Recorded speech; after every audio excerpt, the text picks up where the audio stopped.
where it is a beautiful Saturday morning, and we are excited and drinking already. Started. Yep, with me, of course, the host with the most, the man, the myth, the legend, Mr. Honest Abe. Good morning. And over there on the far side, Mr. Paul. Oh, hey. Producer. The Hey, Paul. producer. I feel like this is like my make or break moment today. Oh, if you blow it, yeah, it is. Oh, yeah, if you blow this, We've it's already over. started taking applications. So. I feel like AJ's probably trying to move into my territory. I've got 5 people that want to call back. Yeah, but they're all probably girls. It's like you. time for a new producer. There you Yeah, go. thanks a lot, Duffy.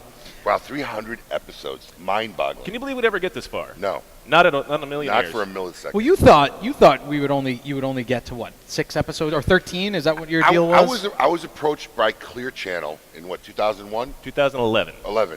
2011. I was approached by Clear Channel, and the program director said, "Hey, because we talk in the shop, we bust balls, and we have a good time." And he's like, "You really need to do your own show." And I did not want to do our own show. I'm like, I didn't have time to do our own show. And Adam, who was working for me at the time, and the guy who originally hosted KMA, Brandon, we called him the Mick, they talked me into it. So we did like a 13-week stint with Clear Channel. And literally they walked us into a room, said, "Here you go," and left. Didn't show us anything. We didn't know nothing about radio. And we did 13 weeks there, and we got in 13 weeks, we started to get an incredible following. I mean, it was really, really crazy.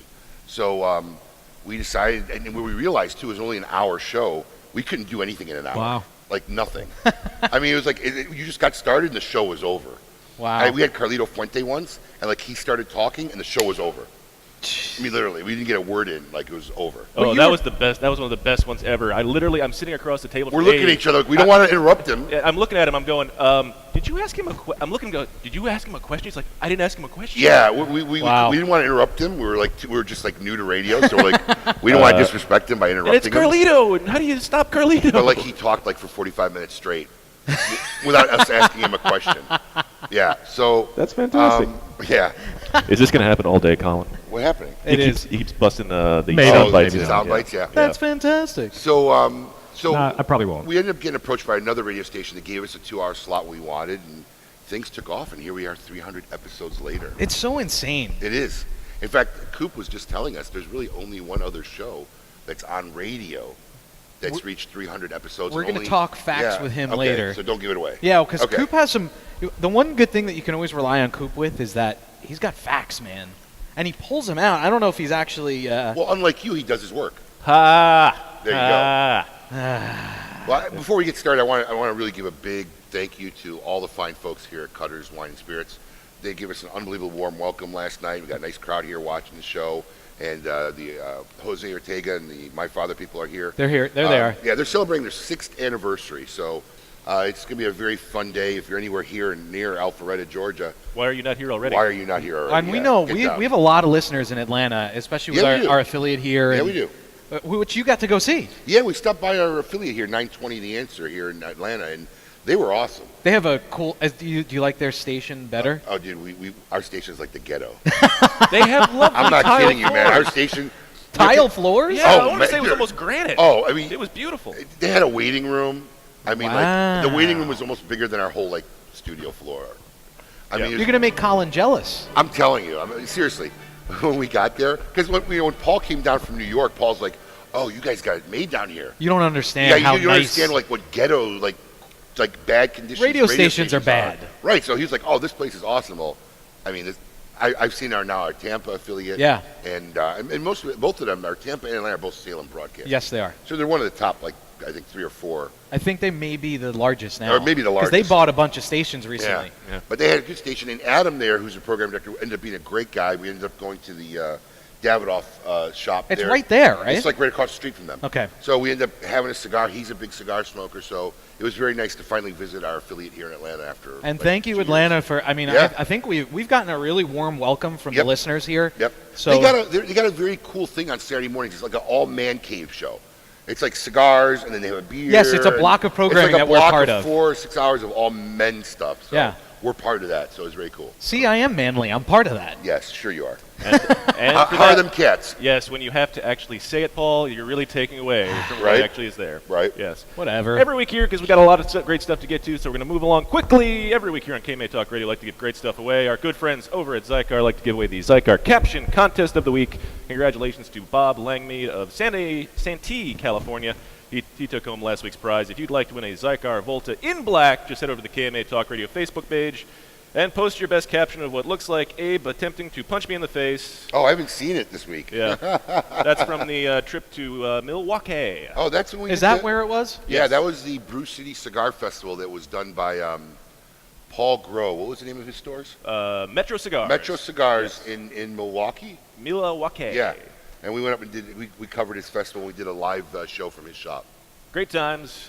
Just one of the many episodes of great fun That's things. kind of been one of the coolest things about doing the radio thing. I mean, other than the fact of sharing what we do, kind of like in a cigar lounge every day with listeners, is meeting people across the country who actually listen to the show. Yeah, and it's funny like where people listen too. I mean, places like this, like Cutters, they set up on the weekends and they have it playing in the shops. We got Michael, There's places all our over the guy in country. Australia, who's throwing a big house party for He us said, here. he said he's got like Yeah, he's 50, like- 60 people there. Right. So I mean, and like I think like 4 years ago. When was that? When I went to Like 3 or 4 years ago, yeah. yeah, I went to Baltimore? Baltimore to watch the game. The owner is a good friend of ours, and I went to go play poker in the casino that night.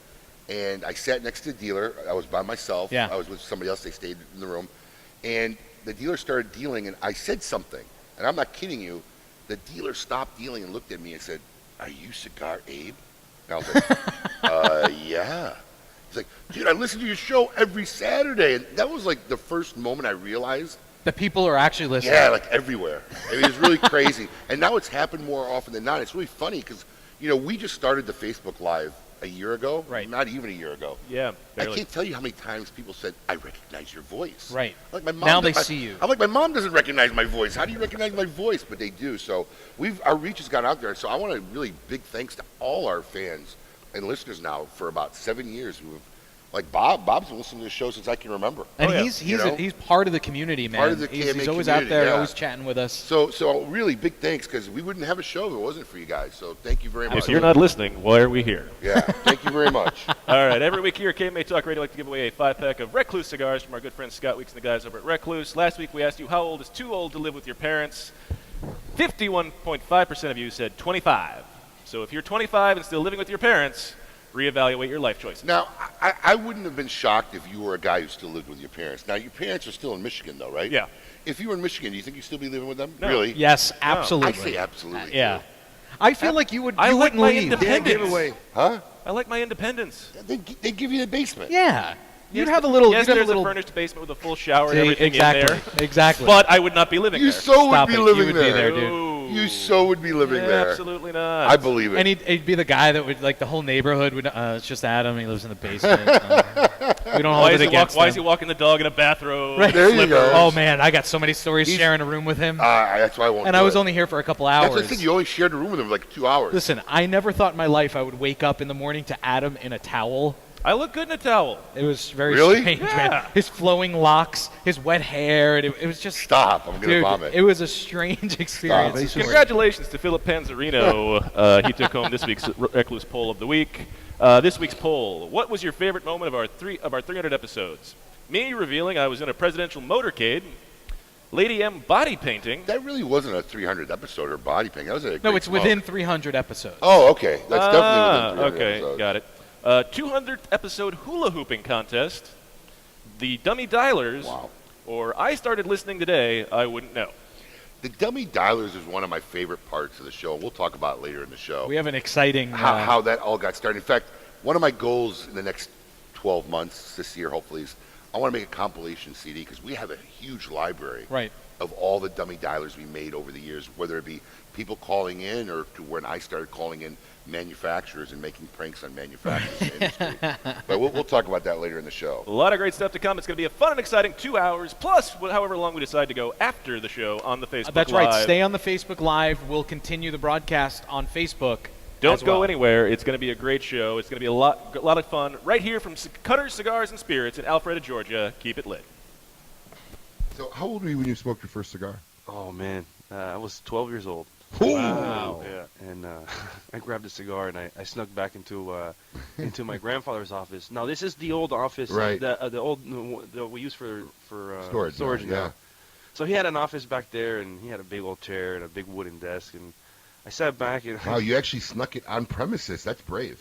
And went to your grandfather's office. because he had another desk in like the main area that he normally sat at. That's like having an affair in my wife's bed. Bringing a girl home to my wife's bed and having an affair. That's dangerous, bro. So I went into the office, I closed the door, I leaned back, and it was one of those big chairs, and I put my feet on the table. Like you own the place. Yeah, I lit up the cigar. I could get used to this. I lit up the cigar, and I started smoking the cigar. Obviously, I didn't know what the heck I was doing. Oh, So I cut it, and I smoked maybe a quarter of it. this guy's getting sick. I started feeling a little woozy. So I stopped smoking it. My father comes in and he smells the cigar, and he's like, "What are you doing?" And I'm like, "Oh, nothing." He's like, "Okay." My dad's not an idiot. Right. He knows what I was doing. He goes back out. I go back out, and then I go to another bathroom in the office, and I just start throwing up Oh man. like crazy. And Were he you comes. inhaling, you think? Yeah, I was inhaling Sucking it. it down, yeah. So I came back outside, and my dad, You're green and sweating. my dad goes, "Huh, you smoked a cigar, didn't you?" And I go, "Yeah." And he goes, "That's how you learn. You're not gonna smoke another one for a while. I bet you that." Welcome to the club. That's what it was. It's tough. It's tough love, man. That's fun. It's the 300th episode of KMA Talk Radio, and Adam still doesn't care. Hi, this is Arnold. Congratulations on your 300th episode, KMA Talk Radio. Get to the chopper. Keep it lit. Yeah!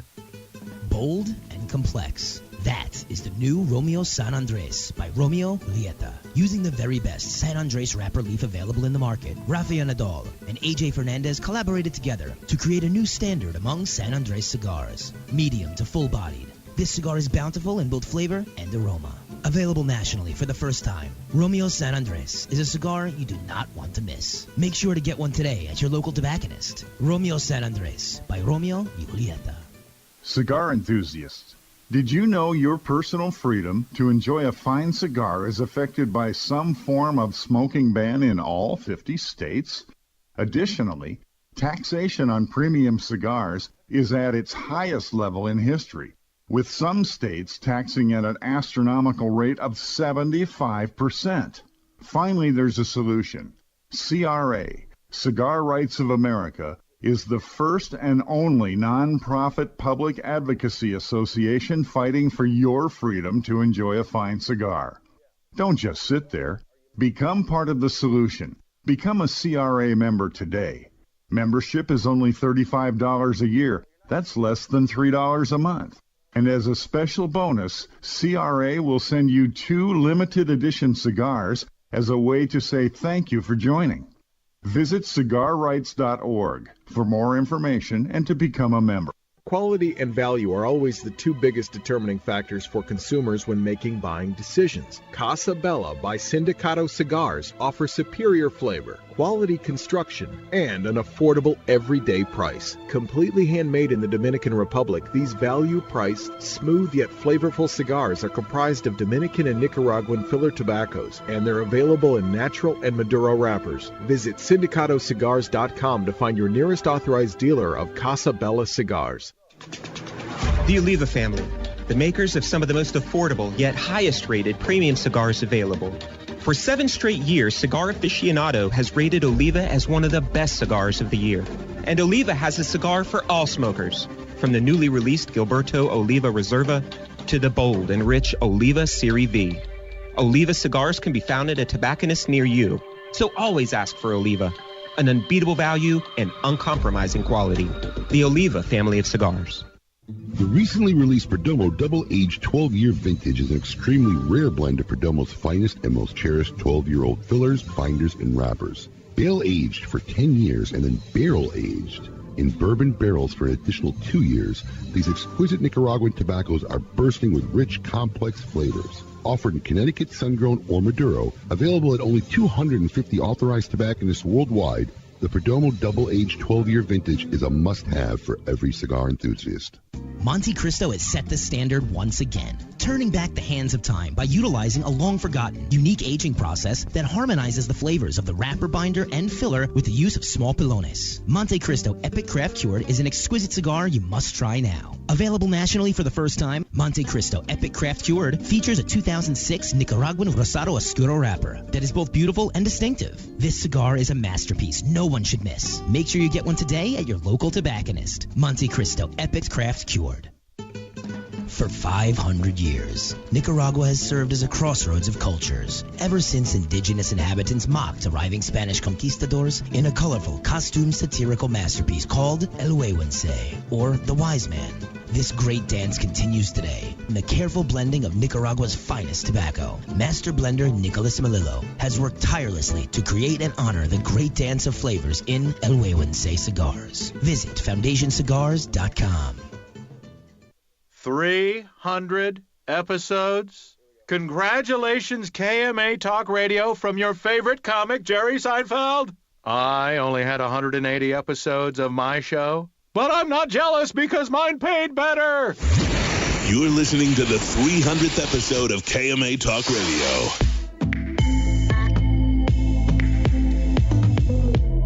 KMA Talk Radio, broadcasting live here in Alpharetta, Georgia. I am Adam K., the Brewmeister. With me, of course, the host with the most, Mr. Anastave himself. Sorry. There you go. Try that again. How about now? Good now morning. You're good. Yeah, try that. Good. Yeah. Sounds good. Yeah. All right. And, of course, Paul's over there, too. Hi, Paul. Hi. We got to get used to, you would think, no offense. I mean, you're at the board. You would think you would have your mic up when you're about to talk, because you know when you're going to talk. I did. I know, and I did. I didn't have his mic up. No, you started and you were off mic. I promise you.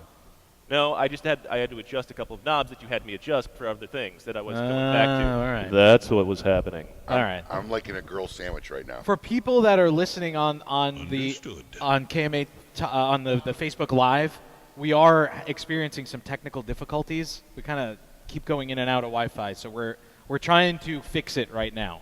All right. I'm trying. Oh, get it right, Paul. Thank you, right. Colin. There Absolutely. you Really. So I wanted to talk to you guys a little bit about the show itself. Being the new guy on the block here. You are the new guy on the block. I mean, I guess I've been here for a long time, but I wanted to talk about, Define a long time.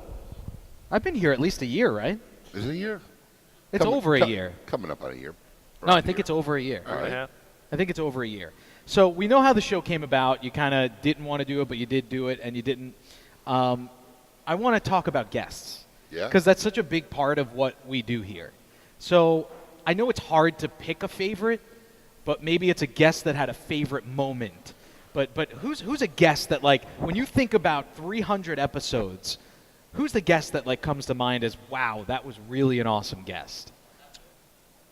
It's really funny because I could remember the disappointing guests easier than I could remember the. Well, that's my next question. Guests. I mean, we had a lot of great guests over the time. One of my favorite interviews. Well, first off, Lou Rothman. See, that was going to be my first one, too. Is a phenomenal guest every time he comes on the show. Yes. Okay. Sorry. Thanks. But yeah, he's a phenomenal guest every time he comes on the show. And no matter how many times we have him on, there's always a new story. There's always a new, phenomenal, you can't believe that's how it went down story that he provides, and insight. I mean, literally one of the smartest, not just guys in the industry, but one of the smartest men I've had the pleasure of knowing. So having Lou on is always phenomenal. But Armand Asante was a very cool interview. We had Armand Asante, and he came into the studio, and we talked about his life, his career, and cigars. And he's a cigar advocate. He's a very he stays in communication with Glenn from the CRA, Glenn Loop. And, does he really? Yeah. He's a very. He's a member. He's a very much a strong advocate and is trying to lobby for our rights.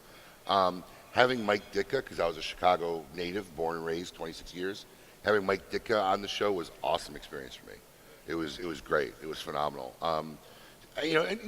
Look, what we did with our show is we've kind of always made a cigar lifestyle show. Right. There are other shows out there that do 4 hours or 2 hours of wrapper, binder, filler, and it's like, for me, that's not entertainment. Oh, snooze fest. Yeah, it's not entertainment. Well, the average cigar smoker. I mean, listen, you guys, you're a little removed from it because you're in the industry, but the average cigar smoker, they kind of just know what they like, right? I mean, they're not necessarily. Yeah, and we do want to give them that information of wrapper, binder, and fillers when it's relevant to the material at the time. But we like to talk about what I like to call the spectrum of conversation that typically happens in a cigar shop. Right. You can be talking politics, you can be talking sports, you can be talking, family. I mean, anything that comes on. So I like to consider our show like cigar-centric lifestyle show, which is what it is. So yeah, it's a lifestyle show. That's how we sell it to everybody and the affiliates. We've had great manufacturers on the show. Everybody from Padron to Fuente to Perdomo. I mean, literally, I think we've had almost every manufacturer. And then every now and then you'll find manufacturers I never heard of, which for me is always actually a fun episode because I've never heard of this manufacturer. So for me, it's like a real show because I'm trying to find out. Well, and even, especially like the small boutique guys that we get in there, sometimes I'll mention them to you and you'll be like, who? Yeah, because normally when I'm interviewing a manufacturer who I've known for 20 years, and I got a great relationship, I'm asking questions I already know answers to. Right. But I'm doing it for the listeners. But when we get these new guys I've never heard of, it's like, oh, I don't know nothing about them. So it's fun.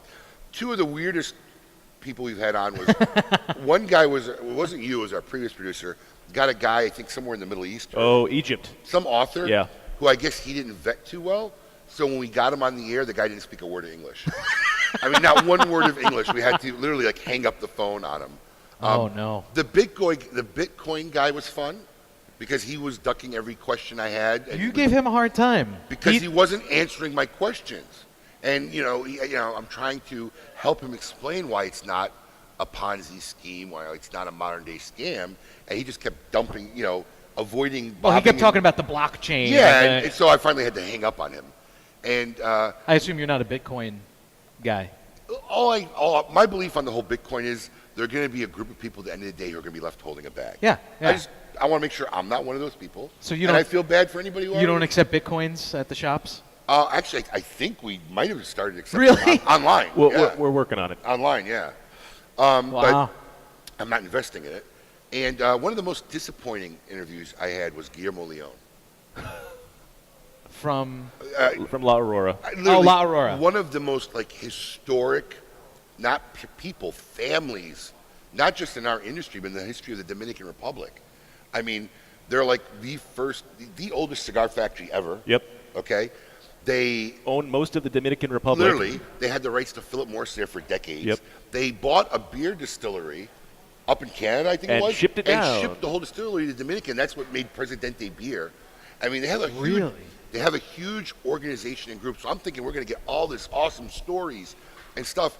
And I think the guy just kind of freaked out. Some people get on the radio and they freak out. One-word answers. It was like a one-word answer to any question. Yeah. So I think we cut that interview about 20 minutes into it. Yeah, that was unfortunate. Yeah. All right, lots of great stuff to come. We're up against the break. But when we come back, oh my more God. great stuff, more great history, and celebrating here from Cutters, Cigars, and Spirits. Keep it lit. And I know even though you want to admit you don't want to know what I'm saying, I know you can't help but listen to what I'm saying this morning. So I'm going to call your show. Hopefully you'll be alpha male, general enough to take the call. But I feel a lot better I got that off my chest. Yeah. Because really, you know what? For guys who were friends, that's just petty and it was just wrong. I mean, and look, it's nothing that's going to hurt me. I mean, really, the guy won't be in West Palm Beach 5 minutes before he's going to figure out where Smoke Inn is and hear about Smoke Inn. It's just how petty can you be for a guy who I advertised on his show for 3 years, tried to help him get back his market, and this is the way he wants to act? I figured you're a little too big for that. I didn't think our little itty-bitty show was that detrimental and that threatening to your lifestyle. So, Cigar Dave, I'm calling you out. I'm going to call your show. Be a man. Take the call. I'd love to see it. You're listening to the 300th episode of KMA Talk Radio. Greetings and salutations. I am Winston Churchill, and despite being quite dead, I still enjoy a fine cigar from time to time. KMA Talk Radio celebrating 300 episodes. Congratulations, boys, and keep it lit.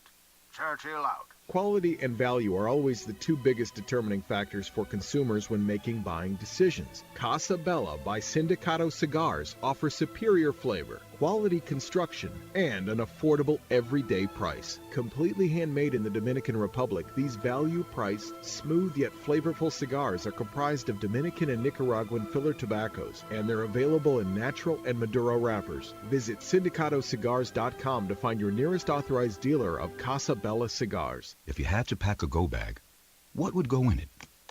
For Pepe Mendez, it was his rare Pilotico tobacco seeds, which he personally carried to the Dominican Republic half a century ago. In tribute, we introduced the Monte Cristo Pilotico Pepe Mendez, a robust cigar with nutty, leathery notes and a slow burn that... Blind Man's Bluff and Eastern Standard, which were all awarded 91 ratings by Cigar Aficionado and Cigar Snob. Do not forget the 93 rated King is Dead, which earned a spot in the top 25 cigars of the year last year by Cigar Aficionado. You can find more information by following Caldwell Cigar Company on Facebook. If you're not running with us, run from us. We own the night. Caldwell Cigar Company. Cigar enthusiasts, did you know your personal freedom to enjoy a fine cigar is affected by some form of smoking ban in all 50 states?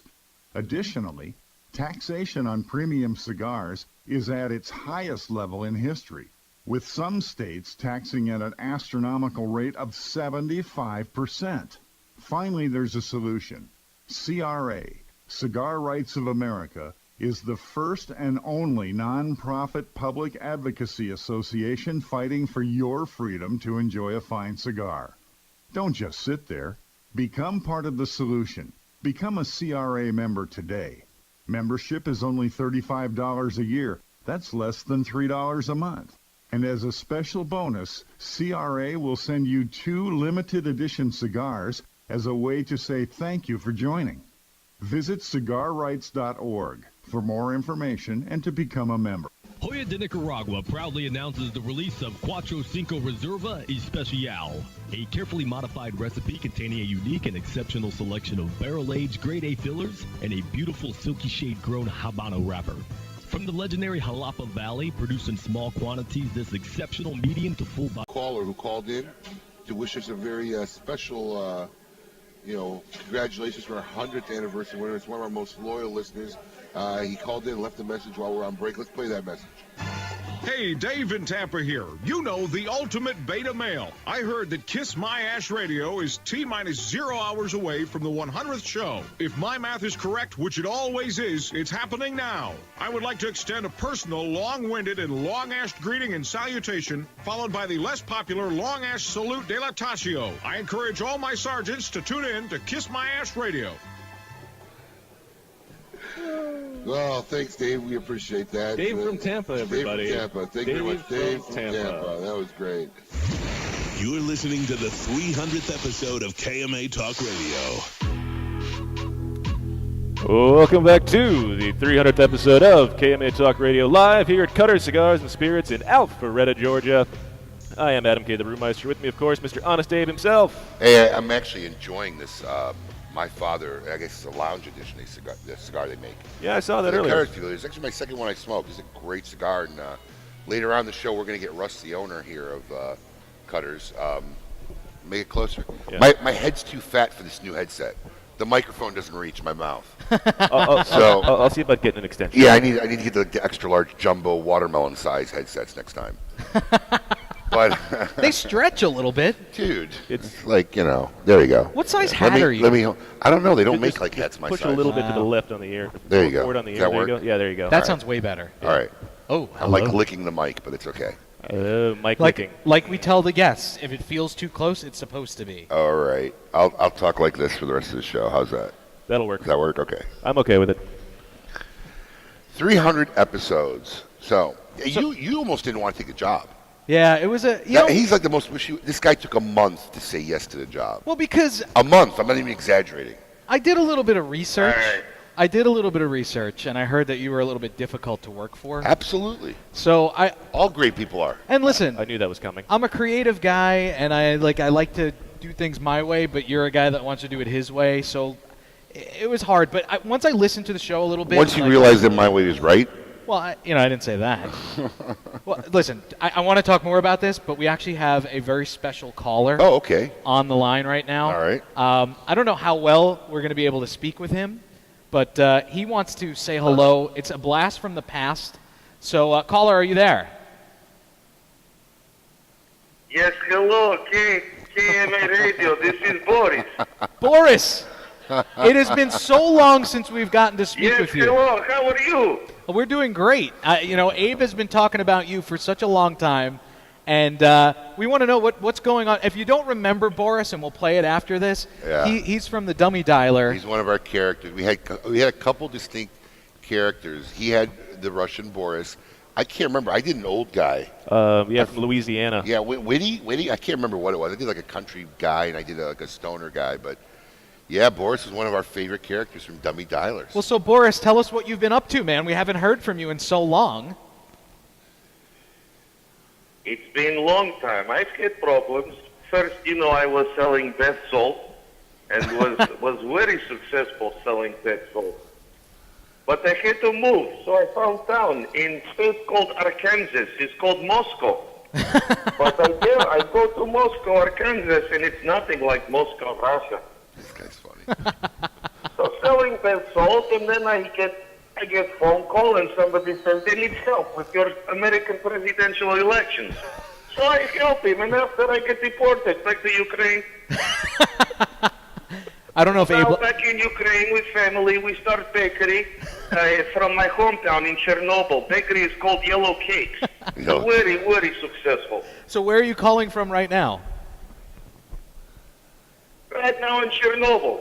Oh, what? Do you have a Boris clip you're going to play? Yeah. I got to prep some of our newer listeners on this. Back in the day, because we had retail stores, we took an ad, a digital ad, for the first time in Yellow Pages. It was a national ad. And what happened was, it was right at the time where synthetic marijuana and bath salts and all this stuff was just booming and everybody was going crazy. And our phone didn't stop ringing nonstop With all people day looking for that stuff? for looking for this product. And my staff was getting so annoyed. And what do we do with it? So I said, you know what? We just need to start having fun with this. So we literally bought a digital recorder and we started recording these conversations. And I would send people to go pick me up like a Burger King sandwich, bring it in to a shop that didn't exist. And our address was always, we're right next to the water tower. Did you turn left at the Brown Cow? Yeah, because we figured no matter what small town they're in, there was always a water tower there. And we had some of the funniest, you couldn't believe there was a real call. Well, so let's take a listen. Colin, I think you have it queued up. Let's take a listen to when Boris answered the phone for one of these callers. Hello, this is Boris. You have a question? You guys sell incense? Of course. You want incense for smelling or incense for smoking? For smoking, like synthetic? Oh yes, we have full line. But I only recommend one because all make you violent. I don't want to be violent. No, one kind, no make violent. Only make itching for balls. Only make equal for balls? Yes, for only half a day, your balls will itch, but it goes away.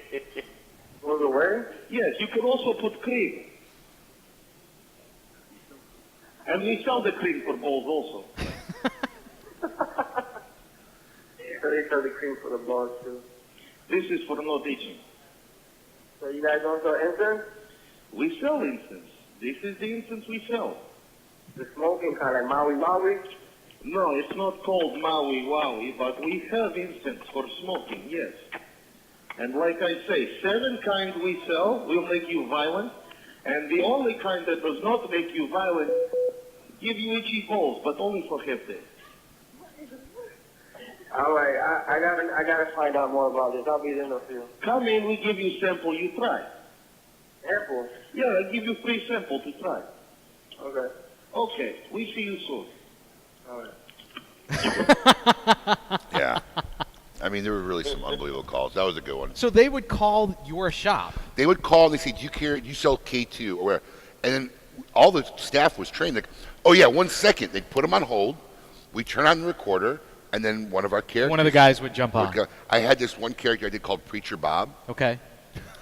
where I talked a guy into how he shouldn't do drugs and he needs to get high in life. And You saved him. I asked him to join me for a moment of prayer on the phone, and he did.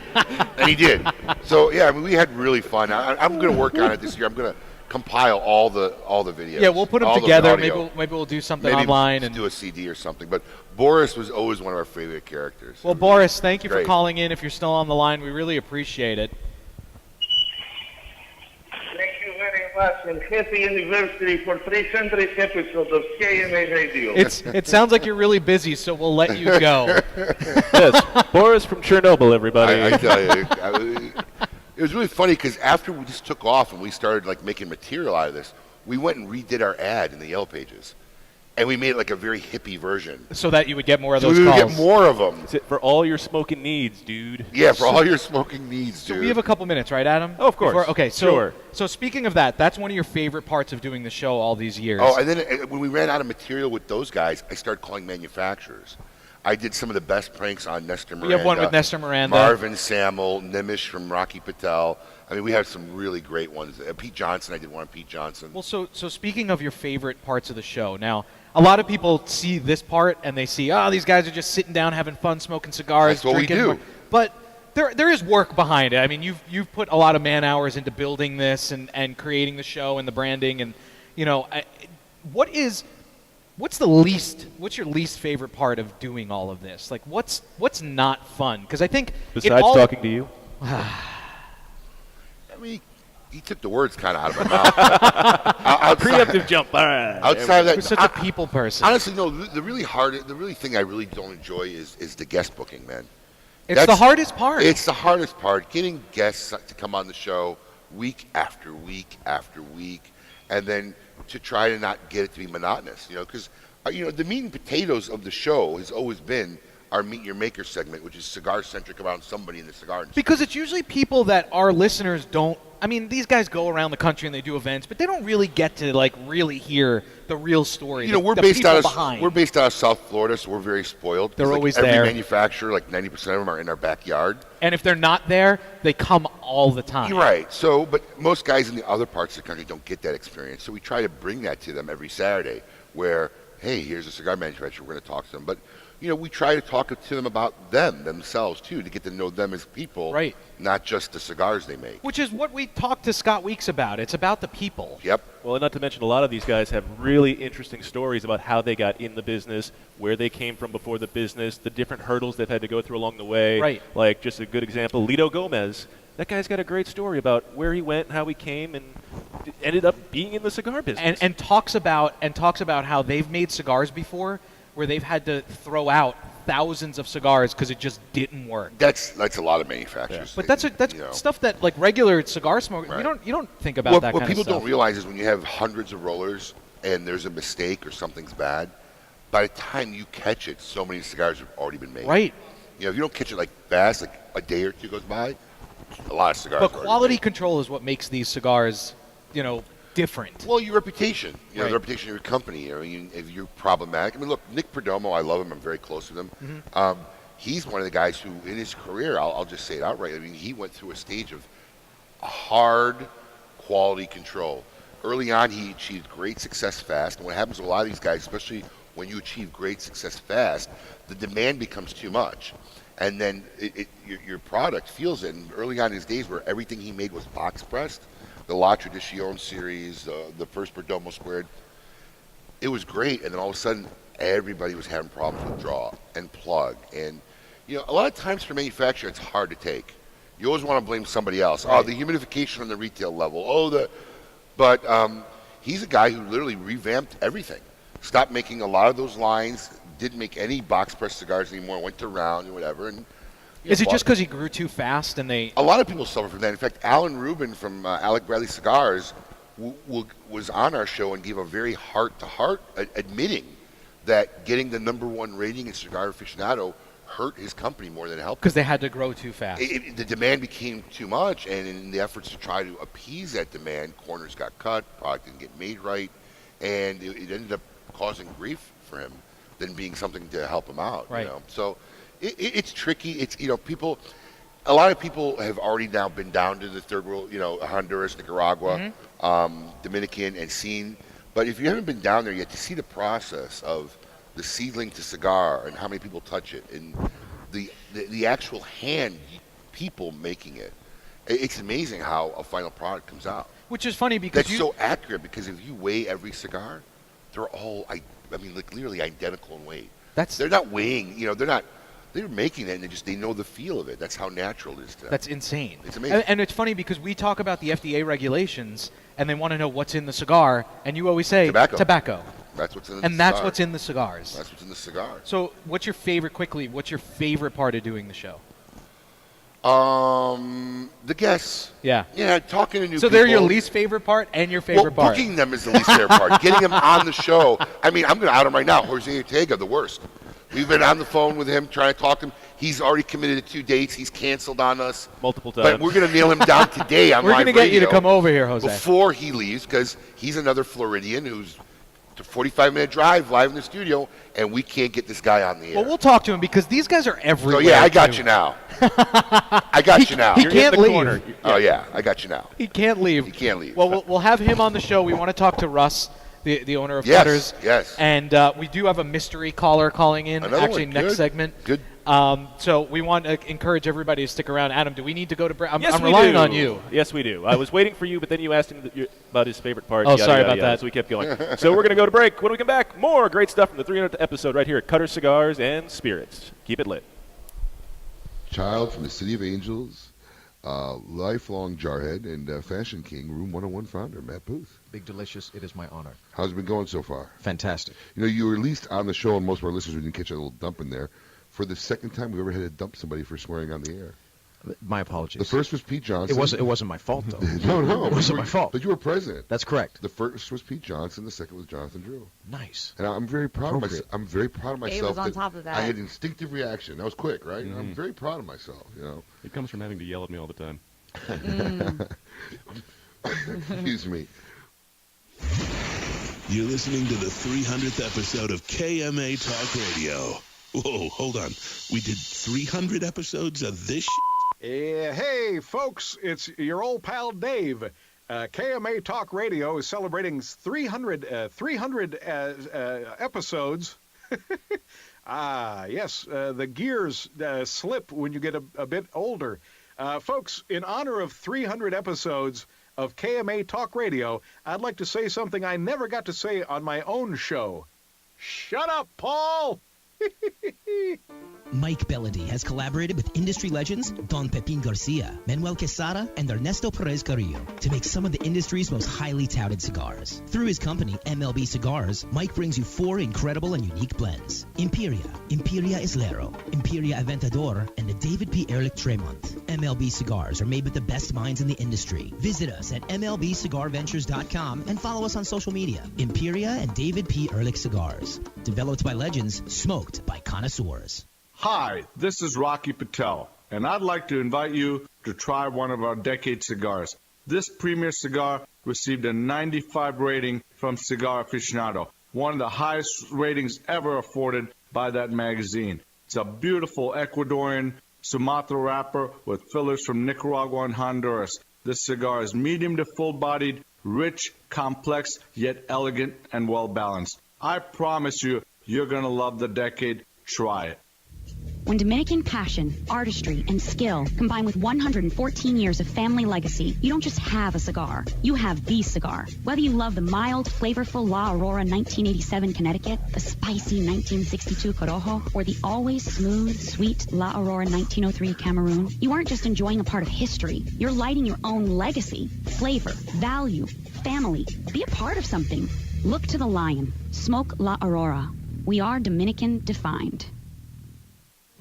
Looking for something unique and awesome? Smoke Oscar Valderas cigars. 2012 Connecticut, 2012 Corojo, 2012 Maduro, the Oscar Habano, the Oscar Maduro, My Way, and our latest creation, Oscar Valderas Cicerone Edition. A great cigar that comes in 5 different collectible boxes with an amazing exclusive artwork. Remember, Oscar has something unique and awesome waiting for you. Ask for Oscar Cigars in your favorite cigar shop.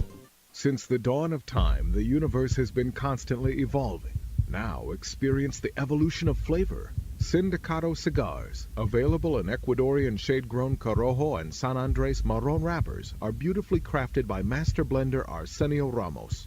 Using a double-leaf binder and meticulously box-pressed, Sindicato Cigars provide the perfect draw to deliver the evolved flavors you won't soon forget.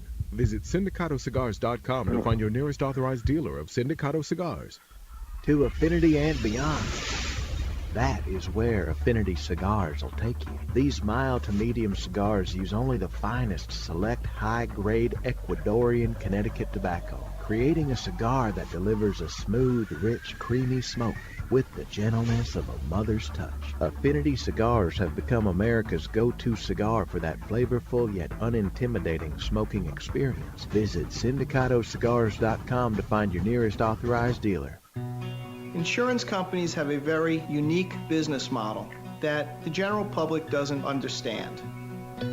Insurance companies make profit only one way, taking in premiums and paying out less on claims than they take in premiums.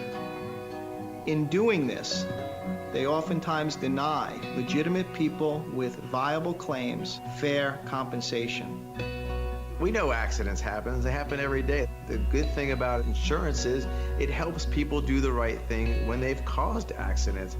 You know, if I cause an accident, the first thing I want to do is make sure the person is okay, the person's taken care of. The insurance gives us the ability to do the right thing. Unfortunately, the insurance company treats people like statistics instead of human beings. And that's why you need an experienced attorney to make sure the insurance company does the right thing.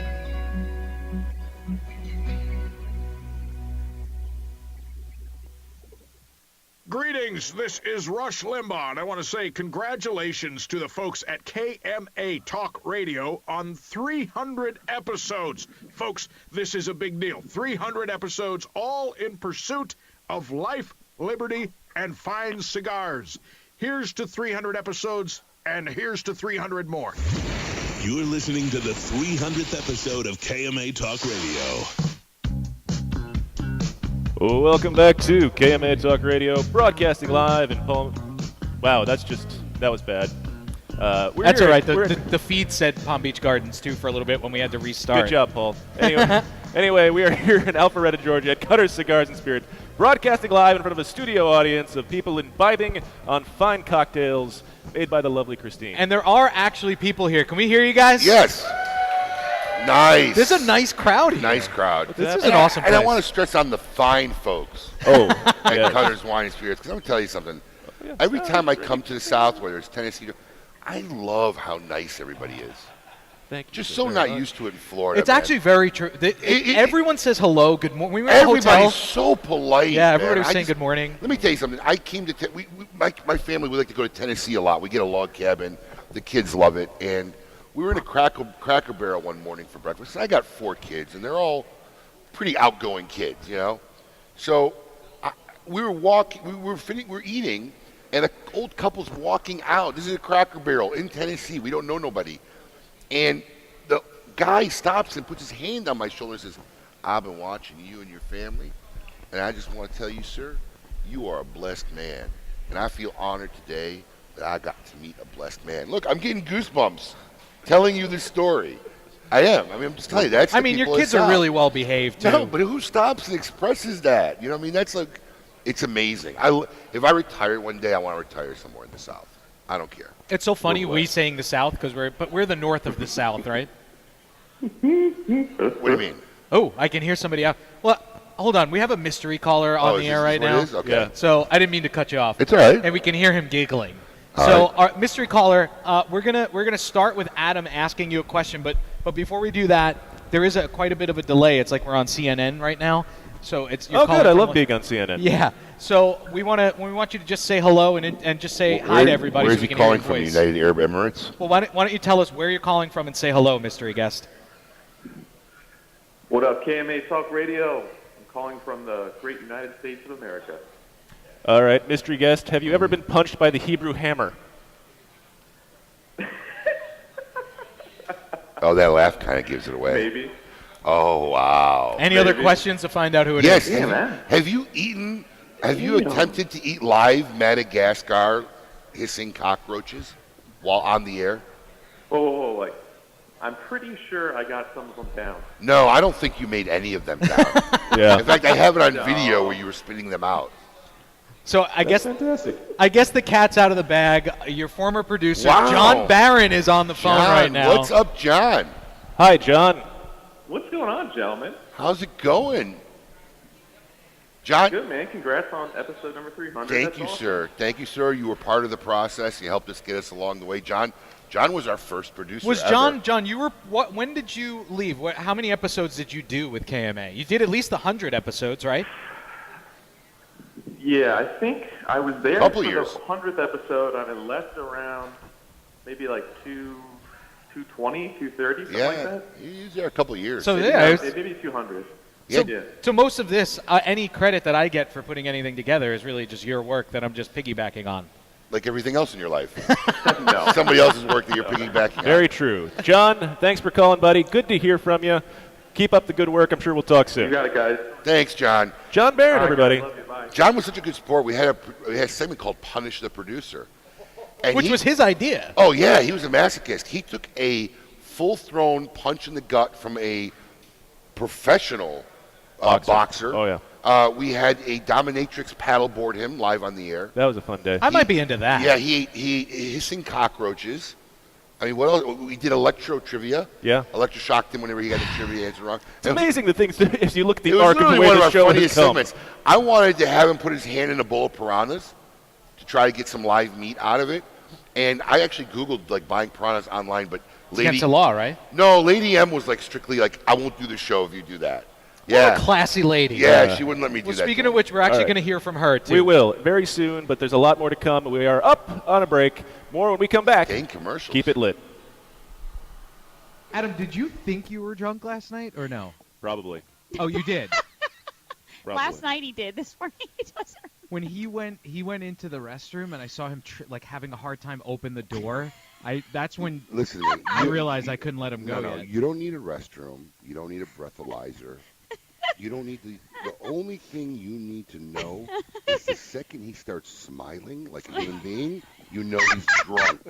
He was smiling. Yes. He was. Because you won't ever see him smiling unless he's drunk. Oh dear. Wow, you know what? That just changed. I've seen him smile a bunch of times, and it's when we're at the bar drinking. Yeah. I didn't even think of that.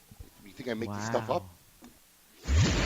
KMA Talk Radio, 300 episodes and counting. Hi-ho, Kermit the Frog here, congratulating KMA Talk Radio on 300 episodes. Yay! Awarded the 2014 Nicaraguan Cigar of the Year with numerous 90-plus ratings, the Perdomo 20th Anniversary Cigar celebrates Tabacalera Perdomo's 20 years as one of Nicaragua's largest premium cigar manufacturers. Using only the highest priming tobaccos grown exclusively by the Perdomo family, the 20th Anniversary Cigar has a tremendous profile with layer upon layer of rich, elegant, complex flavors. Visit your nearest authorized tobacconist today and experience the masterful blend of these Nicaraguan puros. Now available in extremely limited edition pyramid size in sun-grown or Maduro. Gang, it's time to satisfy your eyes and fill that belly at the Spearmint Rhino Gentlemen's Club. Start off with a $5 lunch menu from noon until 4 daily. That leads to an unbelievable daily happy hour from 4 until 7. And the coup de grace at the Spearmint Rhino, the New York strip and mash special, $14.95. Speaking of wow, get ready to salute our country's finest as the Rhino hosts a spectacular Memorial Day party, Sunday, May 27th, 7 until 5 a.m. Spearmint Rhino Gentlemen's Club, corner of Okeechobee Military Trail, West Palm Beach.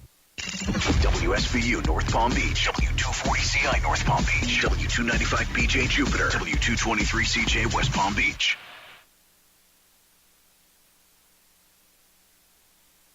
This is Eric Espinoza, and over the years, many cigar aficionados have enjoyed my highly rated brands. 601, Murcielago. In the spirit of continuing improvement, I have purchased my own factory, La Zona, in rich and fertile tobacco region of Esteli, Nicaragua. After almost 2 decades in the cigar industry, I have created a brand I finally feel is worthy of my name. Espinoza cigars are made with only the finest tobaccos, hand-selected and aged to perfection. Our cigars are bold in flavor, yet refined to the palate. For more information, visit EspinozaCigars.com. A brand more than 100 years in the making, Particulares was established in Havana, Cuba in 1895, operating as an elite factory that would later introduce the world to classic brands such as Byron, Particulares, and even Monte Cristo. Now, Sindicato Cigars is proud to bring this historic brand back to life, partnering with the legendary Topsa factory in Esteli, Nicaragua, to reimagine this Cuban classic as a modern-day Nicaraguan puro. Transport yourself to a bygone era of Cuban nostalgia with Particulares by Sindicato. For more information, visit sindicato.com. Insurance companies have a very unique business model that the general public doesn't understand. Insurance companies make profit only one way, taking in premiums and paying out less on claims than they take in premiums. In doing this, they oftentimes deny legitimate people with viable claims fair compensation. We know accidents happen. They happen every day. The good thing about insurance is it helps people do the right thing when they've caused accidents. You know, if I cause an accident, the first thing I want to do is make sure the person is okay, the person's taken care of. Insurance gives us the ability to do the right thing. Unfortunately, the insurance company treats people like statistics instead of human beings. And that's why you need an experienced attorney to make sure the insurance company does the right thing. Baker and Zimmerman, defending the injured. 800-866-LAWS.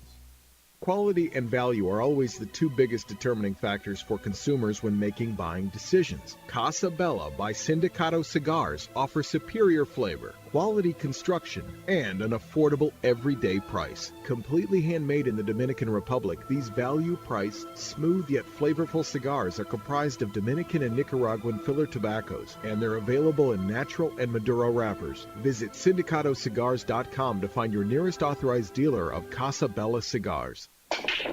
Hey, fools, how about a game of cutthroat? It's your funeral. That's my kind of game. Arnold, I hope your pool playing is better than your choice of cigars. What do you mean? Wow, tough crowd. Here, try this Recluse cigar. You're gonna need all the help you can get. Don't be stingy. Let me get one of those. Recluse. Wow, that's a good smoke. Now I can bring my A game. I think you should stick with that Recluse cigar and work on your B game, because you don't have an A game. And I know a little something about games. Boom. Ooh, that's cold. You're listening to KMA Talk Radio. Follow us on Facebook and Twitter. We're on Instagram, too. Yes, it's mandatory. Cigar enthusiasts, did you know your personal freedom to enjoy a fine cigar is affected by some form of smoking ban in all 50 states?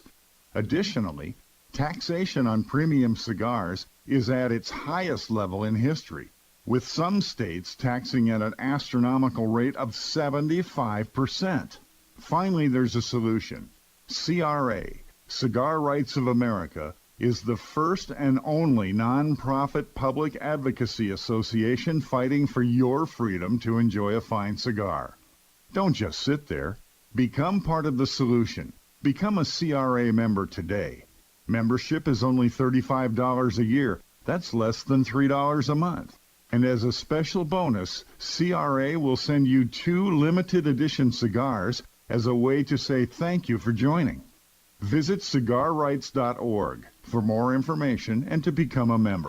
Sereno Royale Cigars, created at the La Corona Cigar Factory in Esteli, Nicaragua. Each artfully crafted blend comes to life under the watchful eye of master blender Omar Gonzalez Aleman and industry veteran Anthony Sereno. A combination of hand-selected tobaccos from the fertile soils of Esteli and Jalapa are aged for over 5 years and then draped with a luxurious wrapper leaf. A post-roll aging process of 2 additional years brings you an endlessly complex and balanced experience. Visit our website at serenocigars.com. Since the dawn of time, the universe has been constantly evolving. Now experience the evolution of flavor. Sindicato Cigars, available in Ecuadorian shade-grown Corojo and San Andres Marron wrappers, are beautifully crafted by master blender Arsenio Ramos.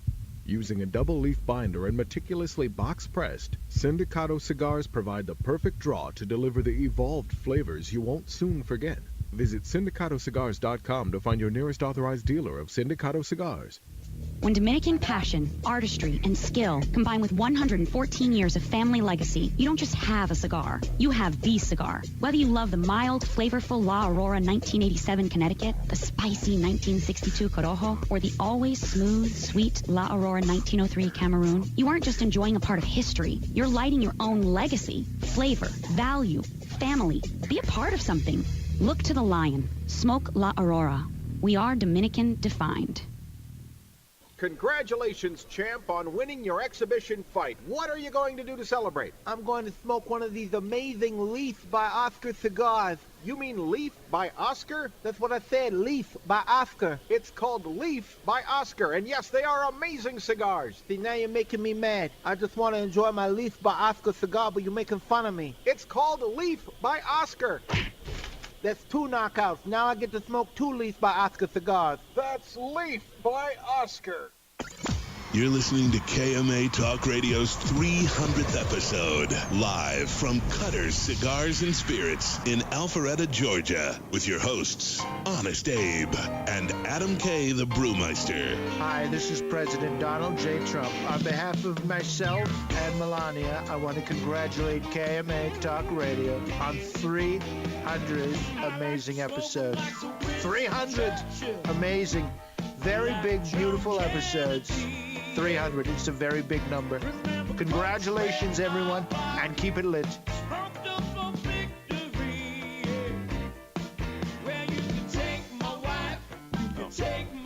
Welcome back to KMA Talk Radio's 300th episode, live here at Cutter Cigars and Spirits in Alpharetta, Georgia. I am Adam K., the Brewmeister. With me, of course, the man, the myth, the legend, Mr. Honest Abe himself.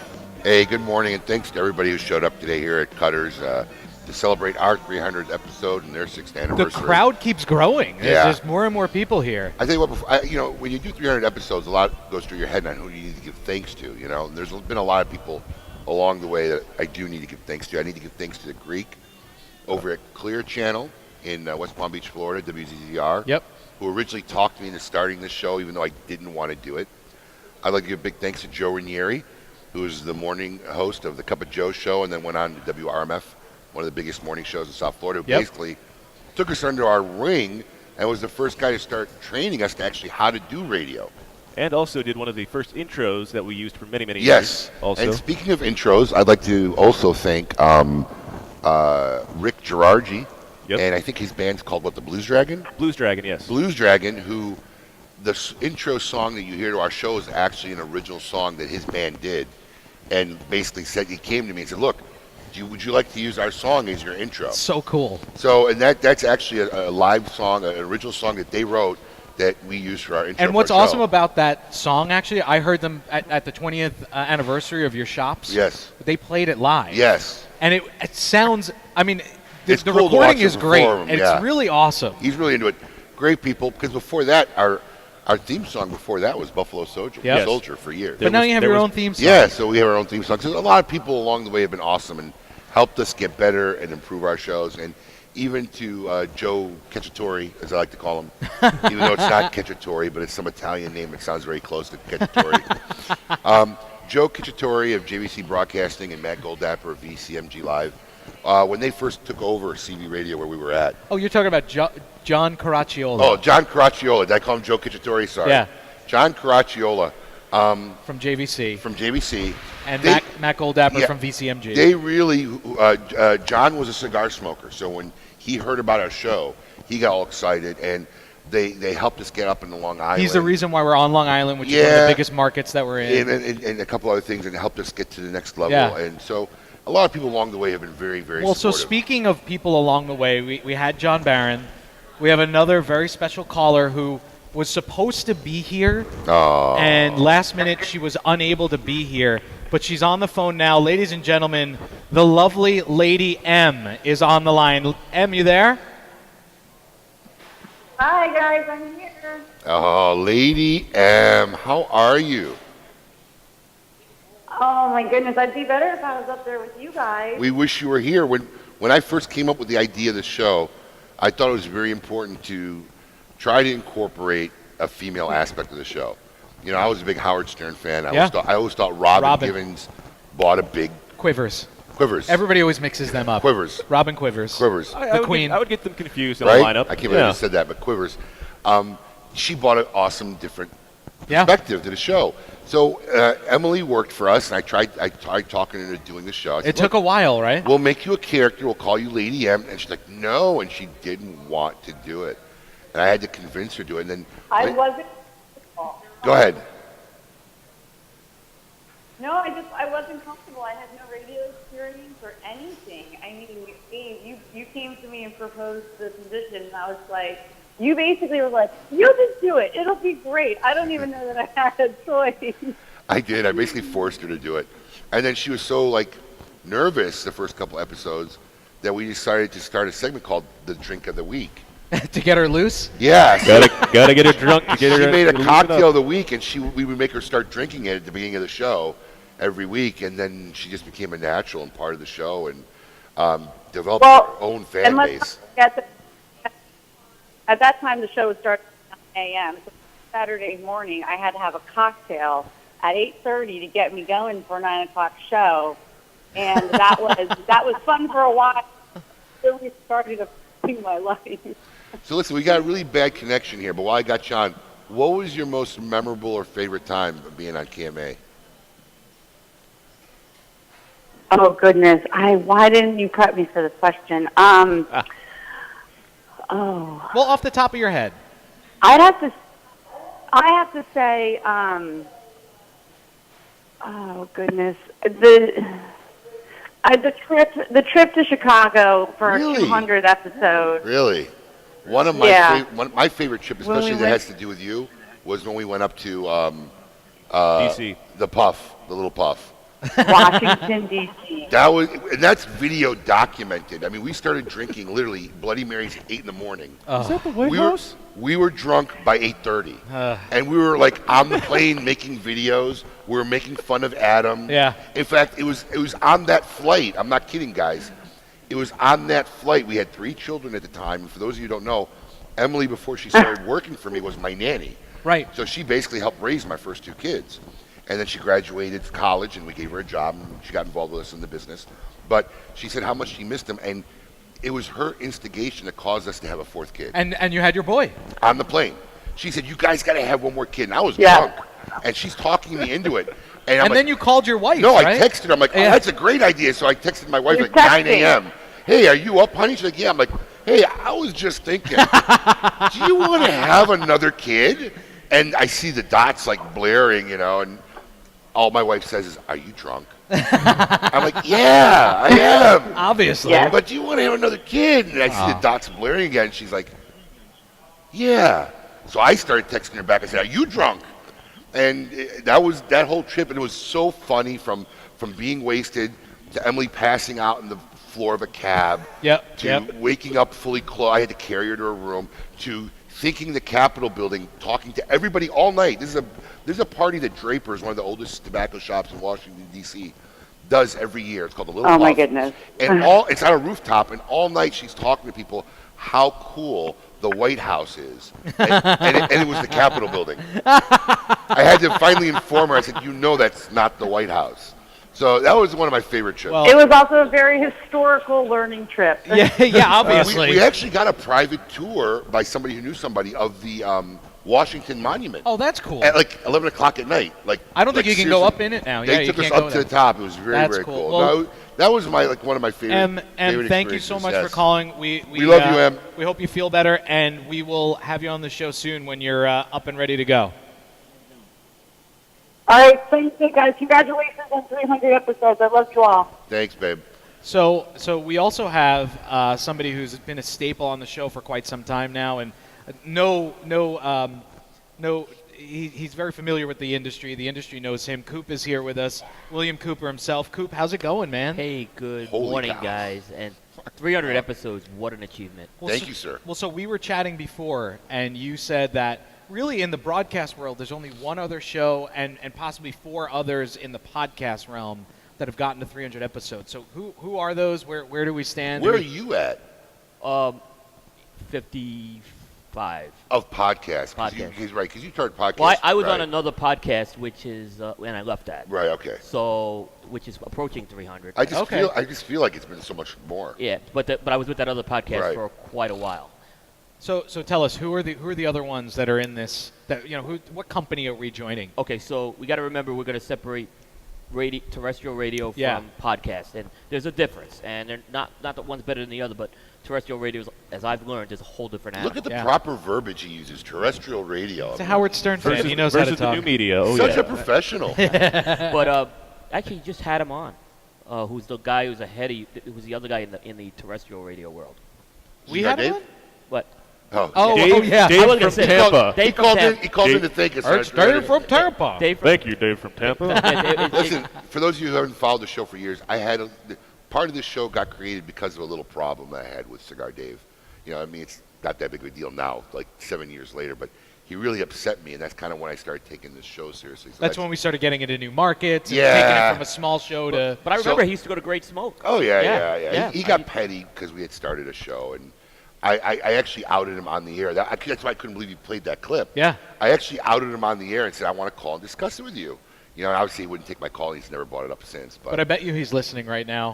Who cares? And listen, Look, we're friends. Honestly, we're all friends. I've been doing this long enough. Look, there's a couple guys who started a show here in Atlanta. Yeah. Smooth Draws. Right.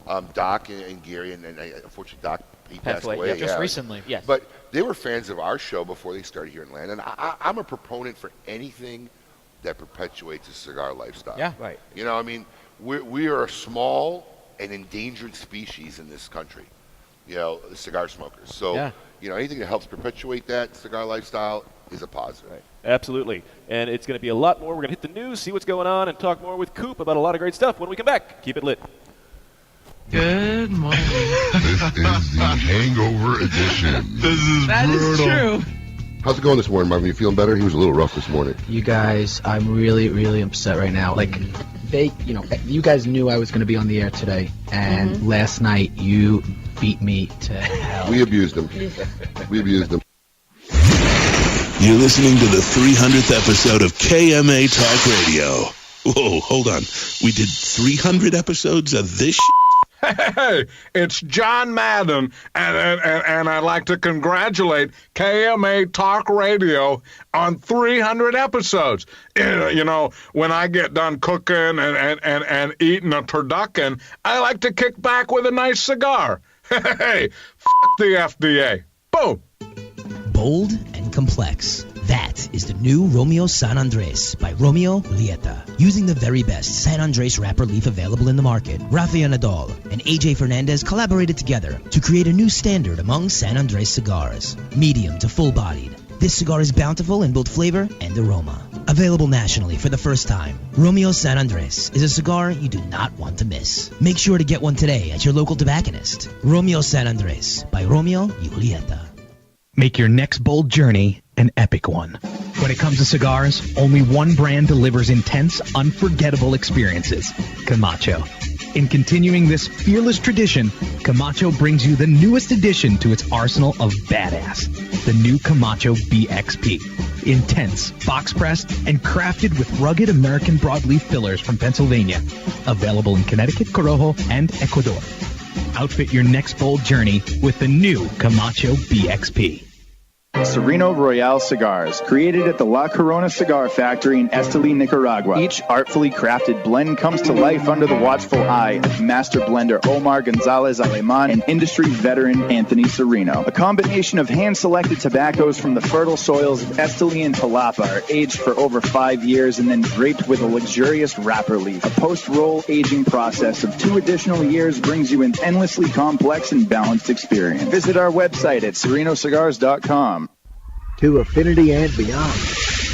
That is where Affinity Cigars will take you. These mild to medium cigars use only the finest select high-grade Ecuadorian Connecticut tobacco. creating a cigar that delivers a smooth, rich, creamy smoke with the gentleness of a mother's touch. Affinity Cigars have become America's go-to cigar for that flavorful yet unintimidating Playboy was smoke here today. I just want you to know. Visit We got a lot of great swag up syndicatocigars.com here. to find your Hats, nearest authorized shirts, dealer. keychains. When a child is diagnosed with cancer, their life and their family's life Eliminator. changes We bought dramatically. the stuff to give away, Chemotherapy so you treatments, got doctor visits, and trips to the hospital soon Swags, make consume sure their you grab time. some before The you leave. programs and services It's provided for by you the guys, Kids and Cancer. we also bought some gourmet donuts here that's for everybody. So if you ain't tried any, I know you want one, Heather. Grab yourself some. Battling cancer, call 561-333-8116 or visit kidscancersf.org. Sponsored by CLE Cigars. Lights, camera, action. Real Clips Barbershop brings you all that is good about old school barbershops in a new cinematic themed environment. Whether you need a traditional cut, fade, blowout, or even a straight razor hot towel shave, our master barbers will get you right. All while enjoying iconic scenes from some of your favorite movies, right from our video screens built into the mirrors. Visit RealClipsBarbershop.com. That's real, R-E-E-L, ClipsBarbershop.com for a location near you or to make an appointment. After one visit, we know you'll be back. Monte Cristo has set the standard once again, turning back the hands of time by utilizing a long-forgotten, unique aging process that harmonizes the flavors of the wrapper binder and filler with the use of small pilones. Monte Cristo Epic Craft Cured is an exquisite cigar you must try now. Available nationally for the first time, Monte Cristo Epic Craft Cured features a 2006 Nicaraguan Rosado Oscuro wrapper that is both beautiful and distinctive. This cigar is a masterpiece no one should miss. Make sure you get one today at your local tobacconist. Monte Cristo Epic Craft Cured. Since their humble beginnings in 1998, Drew Estate has believed that the production floor is the crossroads between art and passion, and where the real magic takes place. Drew Estate Master Blender Willie Herrera has crafted a unique medium-bodied line extension that is creamy, lush, and ultra-smooth, and finished off with a flawless shade wrapper that delivers satisfaction in spades. Continuing the story from their factory floor, it is with great bravado that the Drew Estate presents Under Crown Shade, a true Drew experience. Yeah, Coop, seriously, like at Time this to move point, to Florida. The discussions have come up. Maybe I should just have another place here because I've been spending so much time here this year. How does your wife feel about that? I think you should just She's relocate. happy. Well, she's like, go have a house down there without her. You know? But seriously, you've been away for quite a bit now. Yeah, this is the time. It's a good time of the year to kind of travel, and get a lot of interactions with the cigar business. And then last week I was in the Dominican Republic, which threw another monkey wrench into it. Okay, Yeah. right. So, but you've definitely been away, 3 weeks now from your wife and kids? 3 weeks, yeah. And do you have any advice for me, a newly married man? Follow my lead. You're screwed. You're screwed. That's your advice. You're screwed, yeah, exactly. You're screwed. You're listening to the 300th episode of KMA Talk Radio. All right, welcome back to KMA Talk Radio, broadcasting live here in Alpharetta, Georgia, from Cutter Cigars and Spirits. Shout out to Russ and everybody here, and Christine for this lovely smoked old-fashioned. I've only had 2 so far, and I'm sure it'll be more for the rest of the day. How is it? I heard that Christine makes like the bomb of an old-fashioned. Oh, it is. Because you're like the bourbon snob, so I 100%. I totally admit to that. Don't be honest. How does it rate? Oh, it's a 9 out of 10. Oh wow. Oh, well yes. done. What's the bourbon? That I don't know. I keep meaning to ask. Christine, what bourbon did you use in this old-fashioned? One of my personal favorite ryes. Adam loves a rye. Oh, you know, yeah. he's a bourbon snob, so. Oh, no, I'm not a snob. I'm just rather snooty. Okay. Well, so Coop is here, Yeah. and we wanted to talk, There's a couple of big stories that came out this week. Wanted to get a couple of quick hits. and want to know what Coop's up to, because Coop is one of these guys in the industry, and back me up. Evolving. He's always evolving. But constantly, it's like he's like the Disney He's of the cigar everywhere. industry. He's the Where's Waldo of the cigar industry. He is everywhere. Yeah. Mind-boggling. But always changing, always evolving, adding things to the site. So what's going on with you, Coop? Like, what are the new developments? I mean, the show's been – I watch the show quite a bit. So and I like the direction that you've been going with it. So tell us a little bit more about, like, the evolution of what you've been doing and where you're going and what the future brings for cigar-coop.com, man. Well, I think a lot of folks know I have Cigar Coop for the past 8 years. And for a while I was doing another podcast. Is it that long? Yeah. Okay. Yep. 8 years in August. Wow. I was doing another podcast at the time, and There were creative differences and business differences. It wasn't the direction I wanted to go into. Yeah, I've seen you being very careful not to mention that podcast. Oh, I'll say it's Stogie Geeks. Oh, okay. So I take it you guys did not end on good terms? No, or? we ended on good terms. Okay. We opted to. I'll say this, for a business split, very good terms. Okay, good. But there were creative differences and business differences that you just can't overcome sometimes. Right, absolutely. I wanted to take the podcast into more of an industry-centric podcast, which is what I was doing on Coop. And that wasn't what my partner Paul wanted to do. Nothing wrong with that. Right. But it made sense to make the change. So I formed what I call Primetime. It's a Thursday night podcast where we basically take an industry-centric point of view. But what we discovered early on, Abe, was exactly what you said. You can't talk rapper, binder, filler. No, it's not. They tune out. Yeah, so nobody wants to hear that. So we've put some other things in there. We put a lifestyle segment in. We put a debate segment in.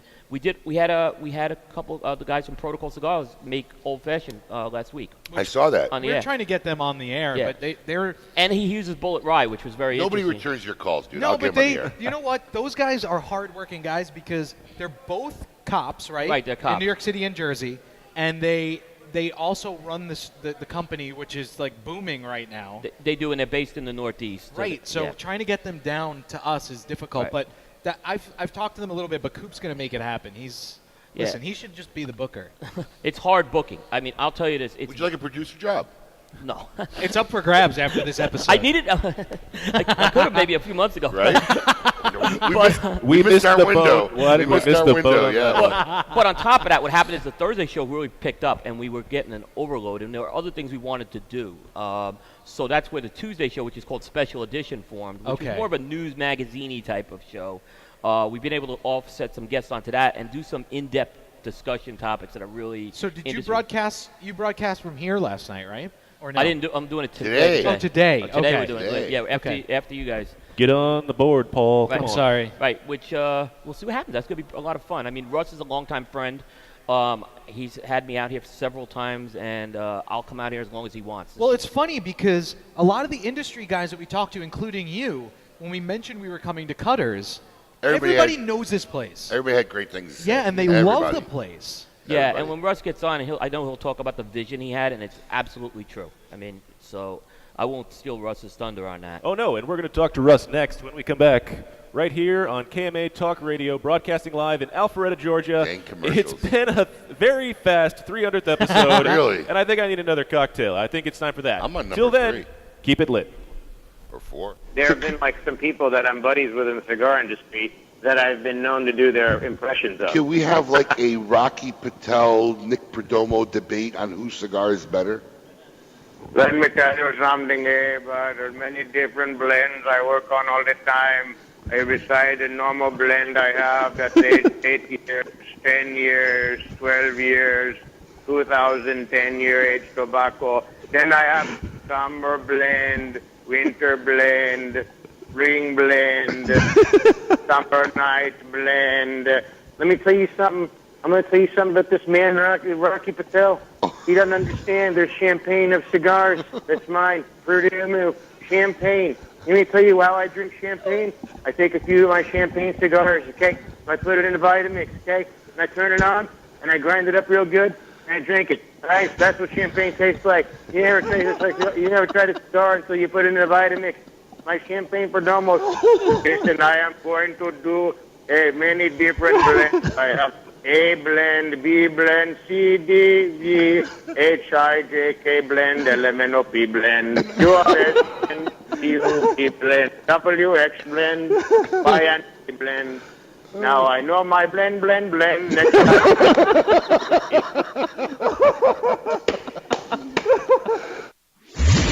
You're listening to KMA Talk Radio, 300 episodes, and Abe is still angry. No. The dinosaurs were not real. Those were CGI'd. You see. Hi, Jeff Goldblum here, congratulating KMA Talk Radio on their 300th episode. I can't imagine doing 300 of anything. Good job, everyone, especially you, Paul. I know you love cats. Once in a lifetime, something comes along that changes the game. That time is now. The Blast by Infinity is the most advanced, scientifically proven multi-purpose protectant on the market today. The Blast eliminates all smoke and odor on contact and creates a long-lasting barrier of protection. The Blast works on clothing, textiles, and hard surfaces. Water-based, non-toxic, hypoallergenic, 100% guaranteed. Safe for human and pets. Visit InfinityOdorShield.com.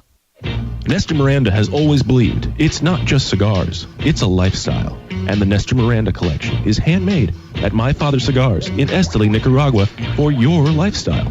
It doesn't matter if you're smooth like the Connecticut, mellow as a Habano, bold like the Maduro, or spicy like the all-new Corojo. The Nestor Miranda collection is blended with your lifestyle in mind. 4 sizes, 4 blends, 1 life. Celebrate your lifestyle with the cigars of the Nestor Miranda collection today. Cigar enthusiasts, did you know your personal freedom to enjoy a fine cigar is affected by some form of smoking ban in all 50 states? Additionally, taxation on premium cigars is at its highest level in history, with some states taxing at an astronomical rate of 75%. Finally, there's a solution. CRA, Cigar Rights of America, is the first and only non-profit public advocacy association fighting for your freedom to enjoy a fine cigar. Don't just sit there. Become part of the solution. Become a CRA member today. Membership is only $35 a year. That's less than $3 a month. And as a special bonus, CRA will send you 2 limited edition cigars as a way to say thank you for joining. Visit cigarrights.org for more information and to become a member. The Oliva family, the makers of some of the most affordable yet highest rated premium cigars available. For 7 straight years, Cigar Aficionado has rated Oliva as one of the best cigars of the year. And Oliva has a cigar for all smokers, from the newly released Gilberto Oliva Reserva to the bold and rich Oliva Serie V. Oliva cigars can be found at a tobacconist near you, so always ask for Oliva, an unbeatable value and uncompromising quality. The Oliva family of cigars. A brand more than 100 years in the making, Particulares was established in Havana, Cuba in 1895, operating as an elite factory that would later introduce the world to classic brands such as Byron, Particulares, and even Monte Cristo. Now, Sindicato Cigars is proud to bring this historic brand back to life, partnering with the legendary Topsa factory in Esteli, Nicaragua, to reimagine this Cuban classic as a modern-day Nicaraguan puro. Transport yourself to a bygone era of Cuban nostalgia with Particulares by Sindicato. For more information, visit Sindicato.com. Monitor 3 humidors at once from one simple device. Caring for your cigars is easy with the new PuroTemp wireless hygrometer from Cigars. You now have the ability to monitor the humidity and temperature in 3 humidors without even having to open them. Ensure protection by setting simple alerts that will warn you when your cigars are not in the optimal environment. Like everything Cigars, this is backed by their lifetime warranty. Stop by your local tobacconist to purchase yours today. Cigars for life. To affinity and beyond.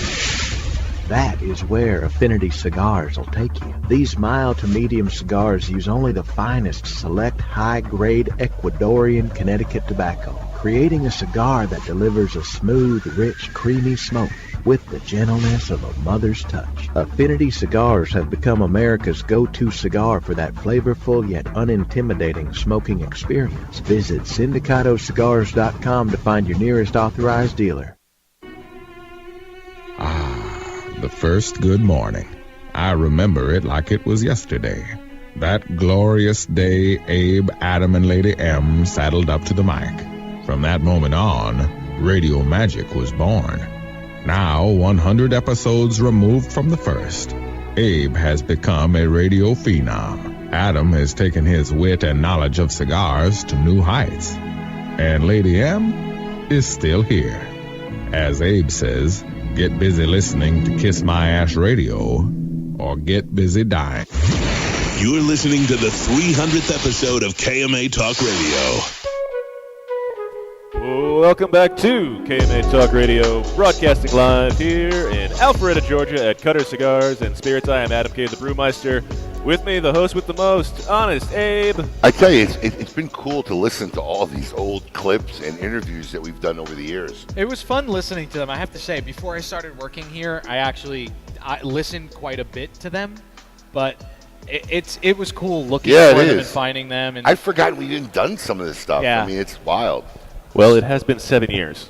Yeah. Think about that. Think about that. Long time. So I want to say something before we bring on our next guest officially. So I have a friend I used to work with up in Manhattan that actually works here in Alpharetta at a car dealership. And I mentioned to her that we were going to be down here. And one of the places she said we had to come to was Cutters. Oh, there you go. She did not know that we were here. coming here, but she knows I smoke cigars. There you go. And I told her that actually we were broadcasting live from here. So a shout out to Angela, who now works in Alpharetta. But Russ is here, and he's the owner of Cutters. And Russ, thank you for having us here. Thank you for being here. It's our pleasure. It's an amazing place you've built here. Thank you. So tell us a little bit about Coop said we had to ask you about your vision of this place and what kind of brought you into the industry and brought you into this place. So let me just I'm not trying to get fresh with you. I just want to bring the mic close to you. Tell us a little bit about getting started here. In my other businesses that I do, I travel all around the country. So what are those businesses? I renovate hotels with Marriott and Hilton. That's my core business. Oh, really? Yeah. Okay. So traveling around the country, I'd always throw my bags in the hotel room and go find a cigar shop. Uh-huh. In fact, he told us he books his room based on where he finds a cigar shop where he wants to hang out. Yeah. So I go into these cigar shops and I would sit there and think, gee, I think I could do this and take everything that I learned in the hotel hospitality industry and probably do it maybe better. I felt like there was a missing element in a lot of the cigar shops around the country. Right. And so I just embraced the whole concept of hospitality and what it would feel like in a cigar shop if we could enhance the cigar smoking experience. Yes, sir. Because it is at the end of the day, a cigar is an experience. It is a lifestyle. Yeah. And so what we built here at Cutters is a nice environment. You know, there's nothing we can do to the cigar. The best we can ever do, Abe, is put good cigars in our humidor. That's the best you can ever do. That's it. But beyond that is to add value to the customer by enhancing that experience. He's going to come in, he's going to give you 2 hours of his life. So why not give him a good chair and a good environment, good staff that embraces him? And so at the end of the day, the joy that I get is to sit back and watch guys connect, men and women, couples connect. And Cutters is the place where they know they can come. We're going to take good care of them. We're going to give them a good environment, a great bar to go along with it. It really is. The whole staff, everybody's been awesome since the moment we walked through the door. So I have to ask, how did you come up with the name Cutters? I wanted to ask that. Yeah, I did. Well, it was just a name. The cutter. You got Cutters. I thought I had a good catch, and so we started out as Cutters Cigar Emporium, and then we moved here last year. We just changed the name to Cutters Cigar. Oh, so this is the second location that you've been in. Well, it's a move. We started out in a small 1,000 square foot space. Okay. And we outgrew that in the first 3 years. So we got to a place where we hit the wall, that we couldn't grow anymore, so we felt that there was a need in Alpharetta, Georgia for a really good place to smoke a cigar and connect and let people hook up and enjoy the cigar. Now, from what I understand, too, you're the only cigar bar in Georgia. Cigar bar? Well, there are others around, but we're probably the only one that has alcohol and cigars without the food service. That's what I meant. Yeah, I mean, literally a cigar bar. That's a state thing. Yeah. In Georgia? Yeah. Well, we had to get the law rewritten, and our attorney and the city attorney got together. Rewriting laws to open up. We had a law actually written just for a premium cigar lounge. we had to agree not to have hookah and vape, which was not a problem for us. Right. So, most premium shops don't really want that anyway, but no. Yeah, because the hookah and vape really makes all the difference in whether you can serve booze or not. Yeah. Where's Glenn? Bureaucrats gotta love them. But their rationale and reasoning is just so awesome. What's really amazing here at Cutters is almost every day somebody will walk through the door that's never smoked a cigar before. and we'll talk to them and chat with them and hook them up on a cigar. That's when I get like in my drug dealer mode. Yeah. You know, like, yeah, here you go, try one. Well, what do you ask try them, though? this. Like, what kind of drinks do you like? Like, how do you get them into that first cigar? Our staff is trained very well to pair. I'll ask them, you're going to have a scotch, you're going to have a bourbon, you're going to have a beer, and then we try to match up a cigar. If they've not smoked a cigar before, we'll put them on something that's not going to knock them out of their chair. But what happens is guys will come in, and ladies too, and they'll get this sense of lifestyle that you're talking about. And truly, they want to be part of a lifestyle. And they're almost embarrassed to ask you, I've never smoked a cigar before, and they act like it's a problem. I said, let's get you started. And then 3 weeks later, they're buying a locker. And once they bring me in, they never let me go. Yeah, exactly. That's exactly what it is. Russ shares in a lot of the basic philosophical principles that I've had in developing my and you can business see over that the in years. this place. I think it's passion, Abe. At the end of the day, guys like you and I, it's the passion that we have, not just for cigars, but for people. That's what it is. I was going to say, it's about the people. If you don't like people, this is not a good business No, to be in. no. And I've been in a lot of shops, as you have too. Yeah. That you walk in and it just doesn't. You don't even know who's working there. No. Because they're sitting with the crowd, and they're not. You can't differentiate. I've walked into cigar shops where I've walked in. There are 6 guys sitting in around. I don't know who's working. I've walked in the humidor, looked around, grabbed a cigar, walked to the register, and I'm standing there, and no one's gotten up. Yeah. And finally, one guy goes, "Oh yeah, I'll be right with you." Oh, you're the guy working. Yeah, it's crazy. Not only that, it's like walking into a party you weren't invited to. Right. Exactly. That's the exact feeling I've gotten at some places. Like I walked into somebody else's home. Yeah. And like uninvited. Exactly. That's exactly what it is. So it shows in your crowd. I mean, the crowd you had here last night, obviously, your people love you. Yeah. You're having a good time. And 6 years is a milestone. I remember, God, it feels really not that long ago. I mean, I've been doing this 21 years in retail. And, 6 years is a mark. And I tell you what, this shop, like Paul said, when we were telling people in the industry we were coming up here, everybody had nothing good to say. But it took me 17 years to start building places that looked like this. Right. I mean, literally, all my early shops were your mom and pop, leather chair, regular wood. cigar, I mean, like the old. So it wasn't really until 5-6 years ago where we started. That you designing. started doing something like that. You've done phenomenal out of the gate.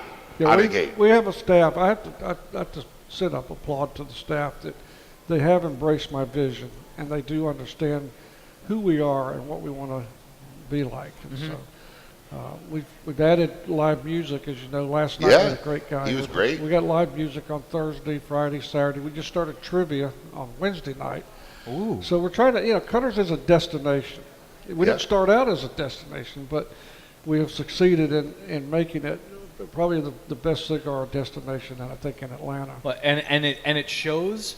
And like Abe said, I mean, anyone that we talked to in the last since we our listeners are the ones that voted we come here, you know. So since we said that we were coming here, I mean, all the interviews that we've done leading up to today, all of the industry guys are like, "Oh, we love that place." Yeah. And they don't, just so you know, off the air, I mean, on the air, they're always like, "Oh, what a great place," but off the air, they were telling us how great a place it was, how great you are. So thank you for having us here. Yeah, really, it is a fun atmosphere. You guys start planning now for your big, huge, monstrous 10th anniversary celebration. Well, I might just try to do what you do at Big Spoke. We start working on that like literally in another month. It's a year. It's basically a year to come. It's a lot of work.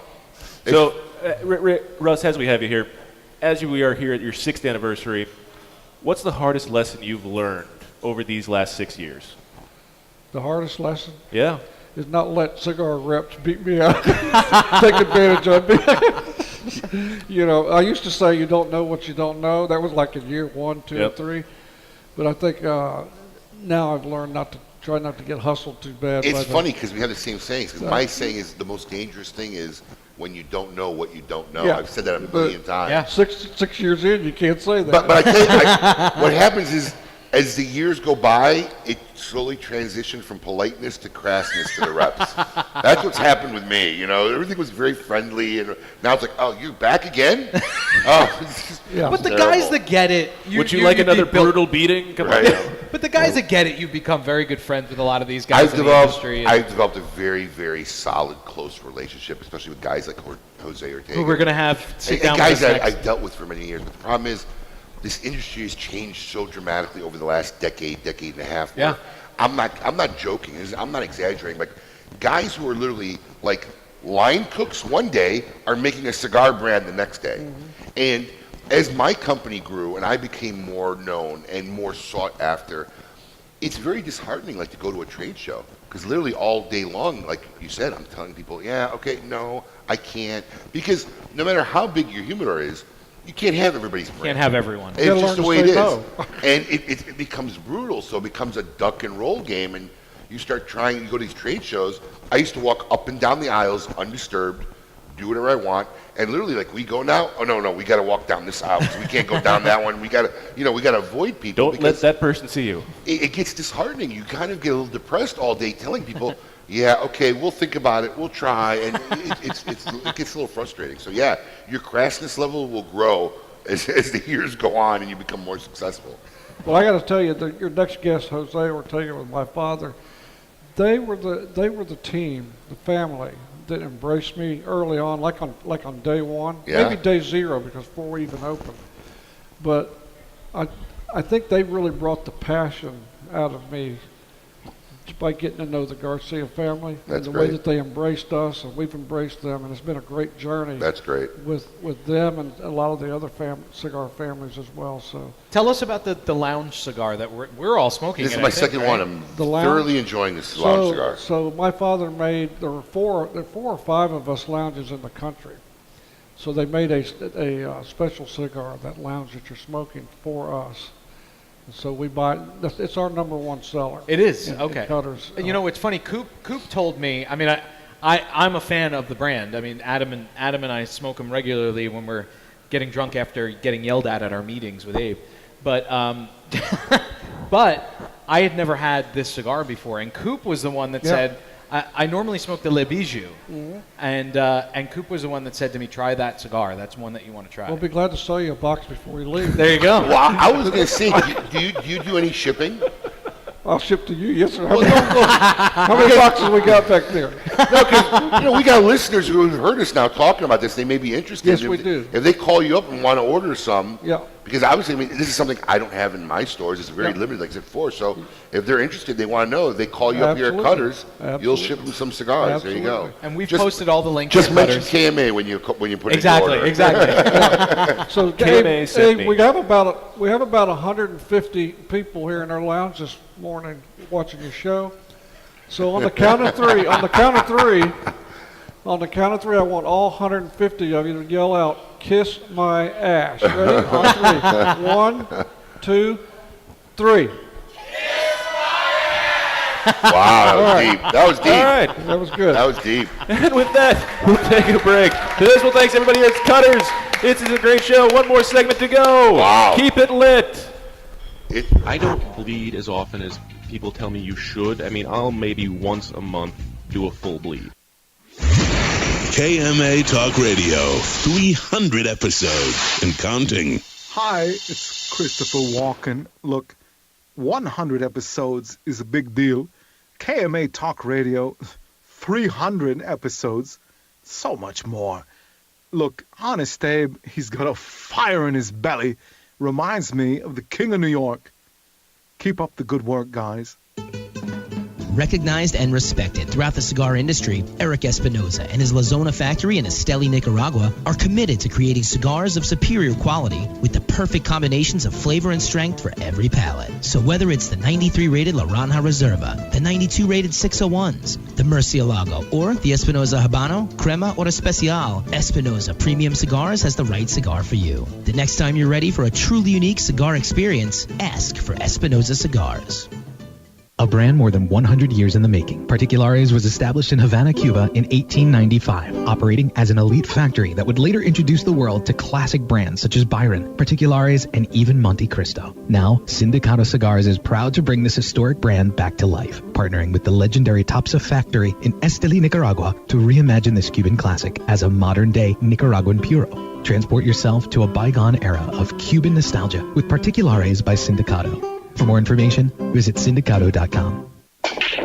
Hey fools, how about a game of Cutthroat? It's your funeral. That's my kind of game. Arnold, I hope your pool playing is better than your choice of cigars. What do you mean? Wow, tough crowd. Here, try this Recluse cigar. You're gonna need all the help you can get. Don't be stingy. Let me get one of those. Recluse. Wow, that's a good smoke. Now I can bring my A game. I think you should stick with that Recluse cigar and work on your B game, because you don't have an A game. And I know a little something about games. Boom. Ooh, that's cold.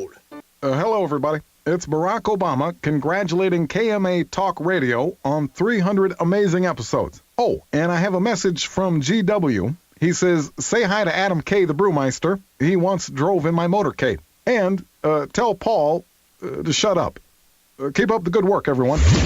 You're listening to the 300th episode of KMA Talk Radio. Welcome back to the 300th episode of KMA Talk Radio, broadcasting live here at Cutters Cigars and Spirits in Alpharetta, Georgia. I'm Adam K., the brewmeister. With me, Honest Abe, Paul, the producer. Hey. And Jose Ortega, the man who created Sparky the Lighter. I tell you what's funny is I didn't know any of these rejoiners or anything that Paul had done, so I'm listening to a lot of these the first time. They're hilarious. Oh yeah, I got a link to a couple of them that were. Oh, they're I have them all available. Oh, they are funny. And we actually can't fit every single one we have. So we gotta use them in the future. Yeah, what we'll do is we'll do like a fun little. Here's the ones that were off shot. Oh, that was great. But I can't. That's my president. Obama was my guy. Well, in the beginning he was my guy. Then afterwards, obviously, he failed all of us. But you actually admit that?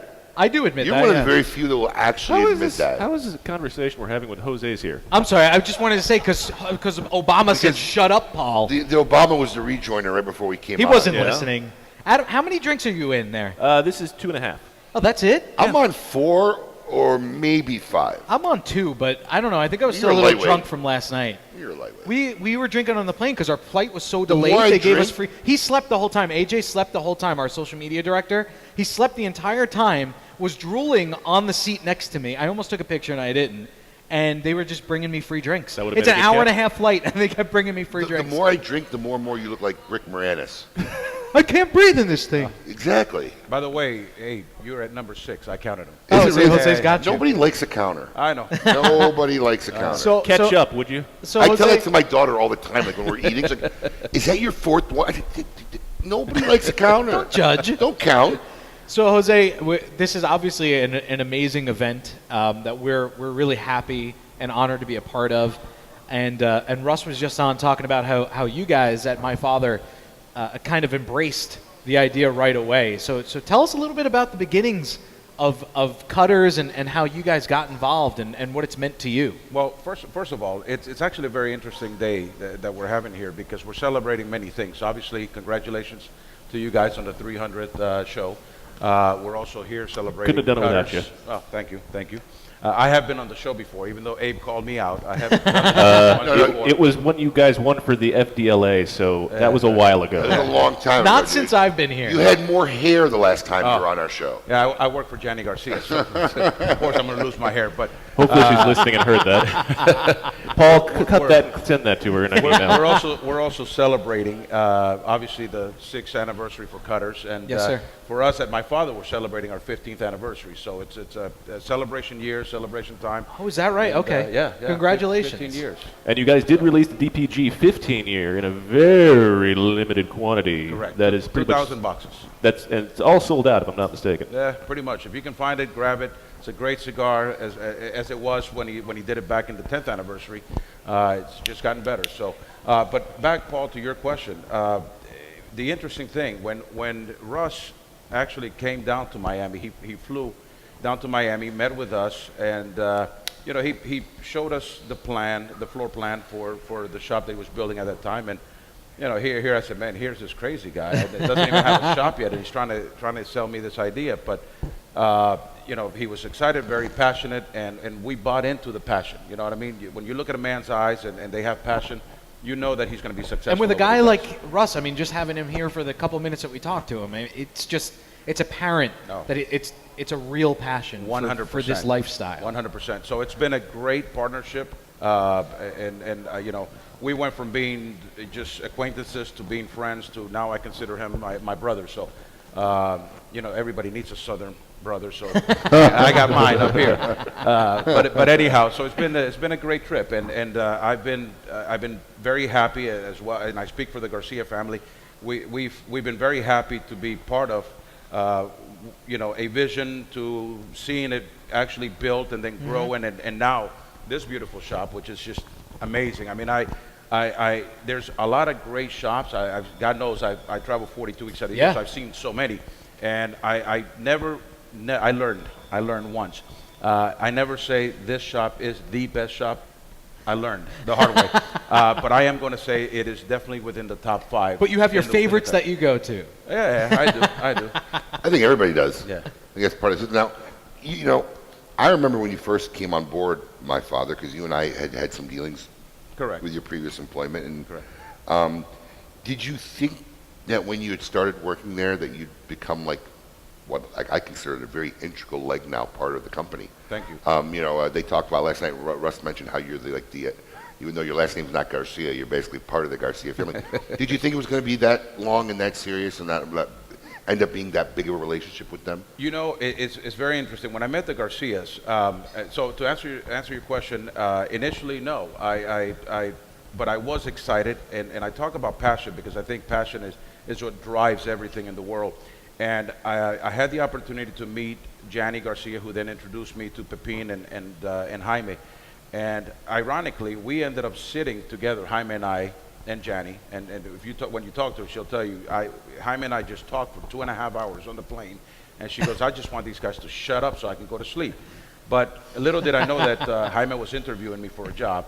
I was just having conversations, and we talked about every aspect of the industry. And I guess he liked my vision and the way that my work ethic and the way that I saw the industry going. And he said, man, this is the guy that I need in my team. So, they're a very passionate family, very knowledgeable. I mean, with all due respect to everyone else, I haven't met someone that's as knowledgeable and as passionate and just truly driven as Pepin Garcia. And he's been blessed that he has Jaime and Gianni both working with him, and what a great thing to say that your kids are.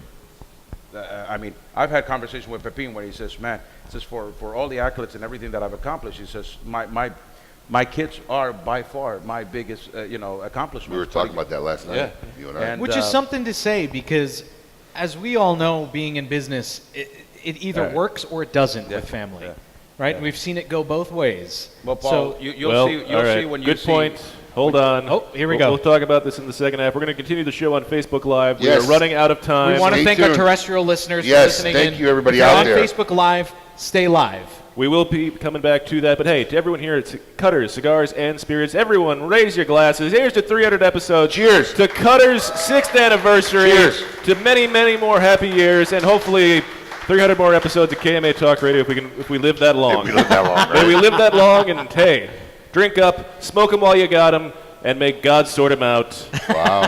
Keep it lit. My old saying.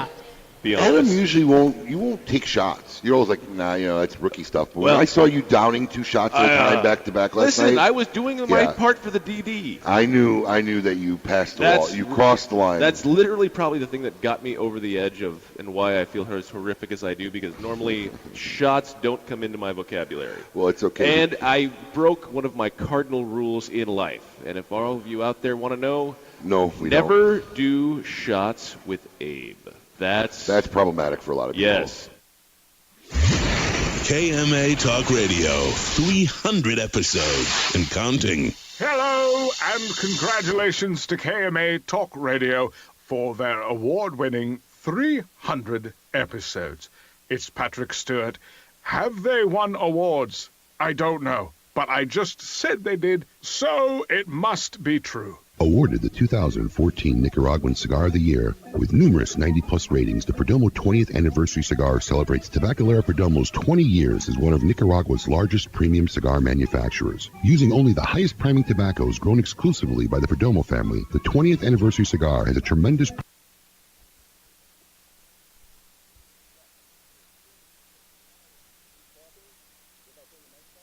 You'll get the audio back. Let's go. Yeah, we're going to go back on now. Yeah, we're going to go back Why on don't now. you reintroduce us and welcome All right. to Facebook Live. All right, everybody, welcome back to the Facebook Live feed. Continuing, thanks to terrestrial radio for being a great sport. We're going to need more drinks if we're going to keep continuing. Yeah. I mean, Absolutely. Yes. 100%. I've finished this bourbon. It was lovely, and I'll probably need another one of those and probably a cigar. And I'm probably going to go with another one of the lounge. So Jose, Adam introduced he me. didn't finish his sentence. I'm probably going to go with another, but Jose. Well, hold on. I'm getting there. That's my. So, I've smoked a couple of my father's cigars in the past, and I really enjoyed them. And Adam, a couple of weeks ago, introduced me to the Le Bijou.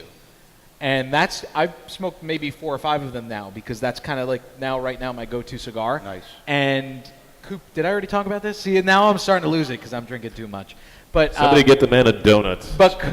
But Coop told me to try the lounge cigar. So tell us about the lounge cigar a little bit for people out there. It's sold in limited quantities to certain places. Is that the deal? Like where can they find it? So it's just at the My Father Lounge. So Russ and the guys here at Cutters happen to be one of them, and there's 5 or 6 throughout the country. And it's something very special that we made exclusively for them. Okay.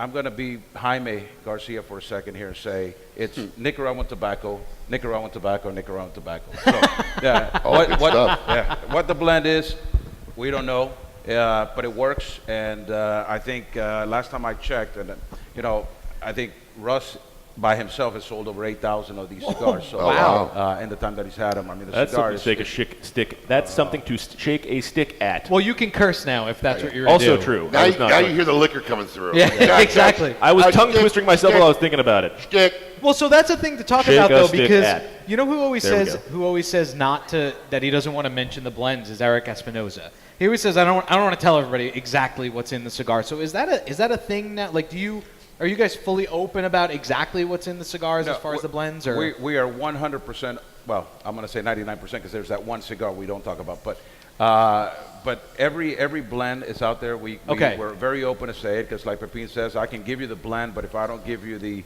Hey, listen. You can give anybody the ingredients to make a dish. Doesn't mean it comes out tasting that way. The process is not always the same. Absolutely not. So we have no problem with that. This is just one cigar, one of those very hidden cigars, because it is something very special. Yeah. You know what I mean? So we keep that on the low. While I'm here, I want to take advantage to remind everyone. So 2012, Flor de las Antillas. I got to be the salesman. In plug. Flor de las Antillas was the #1 cigar of the year in 2012. You know that was 6 years ago. Yeah. Okay. Yeah. You reminded me. And then obviously we were #1 cigar of the year with the Le Bijou in 2015, which you like. It's a great cigar. It's a great cigar before they got #1 cigar of the year. Oh yeah, 100%. Well, and Bijou. I told Adam this, now that we're technically off the air, but we're on KMA, or on Facebook Live. My nickname growing up with my father was Little Bijou? Was Bijou. Why? I don't know. You don't look like a jewel. No, you know what's funny? That's what that means, by the way. We're Italian. Maybe so a everybody rough has a nickname. Little Bijou. I was Bijou to my father. I was Boo Boo to my mom. It was really little, but he doesn't want to say it. So he just says Bijou. Maybe, listen. He's always been little. He can't get away from it. If your wife hasn't explained to you now, they know why they called you here little. we go. It works. It works. We're having a child. You're only assuming it's yours right now. Stop it, man. Why do you keep saying that? By the way, in case you haven't when he comes out 6 feet tall, you'll know. We did the 3D sonogram. He has my nose already. You can see he has your nose. Yeah, okay. you have the same nose as your mailman, by the way. Start saving for the rhinoplasty now. My mailman's a good guy. I like him. Hey, listen. I always tell anybody, as long as you can help contribute to the cause, I'm all right with it. That's fine. Yeah, if they want to fund pay his some of the college, bills, I got no problem. Exactly. By the way, something very, very, very important to say. If you notice around the walls at Cutters, he's got pictures of all these celebrities smoking cigars. So if you're a celebrity and you're famous, you end up on this wall, right? So I happen to go to the bathroom, and as I'm sitting there at the urinal, and I look forward, because of course we all know you don't look to the sides when you go to the urinal. But anyway, Straight ahead. I look forward, and there's my picture. And I go, shit, I mean, I was happy. I made it to the wall. It doesn't matter that it's in the bathroom, but I made it to the wall. It must be important. Oh, I think I saw you before, actually. Not something I want to know that when you're in that moment, you're looking at my face. But that's okay. Well, listen, I'll take it. On a serious note, while we got here, I love the fact that we don't got to take a commercial break. We don't have to take a It's commercial awesome. break, and you can speak I your know, mind. we can say what he wants. But on a serious note, while you're here, I want to talk to you about what's going on in Nicaragua. As a Nicaraguan manufacturer, I've talked with, in the last week, Nick Perdomo, George Padron, Eric Espinosa.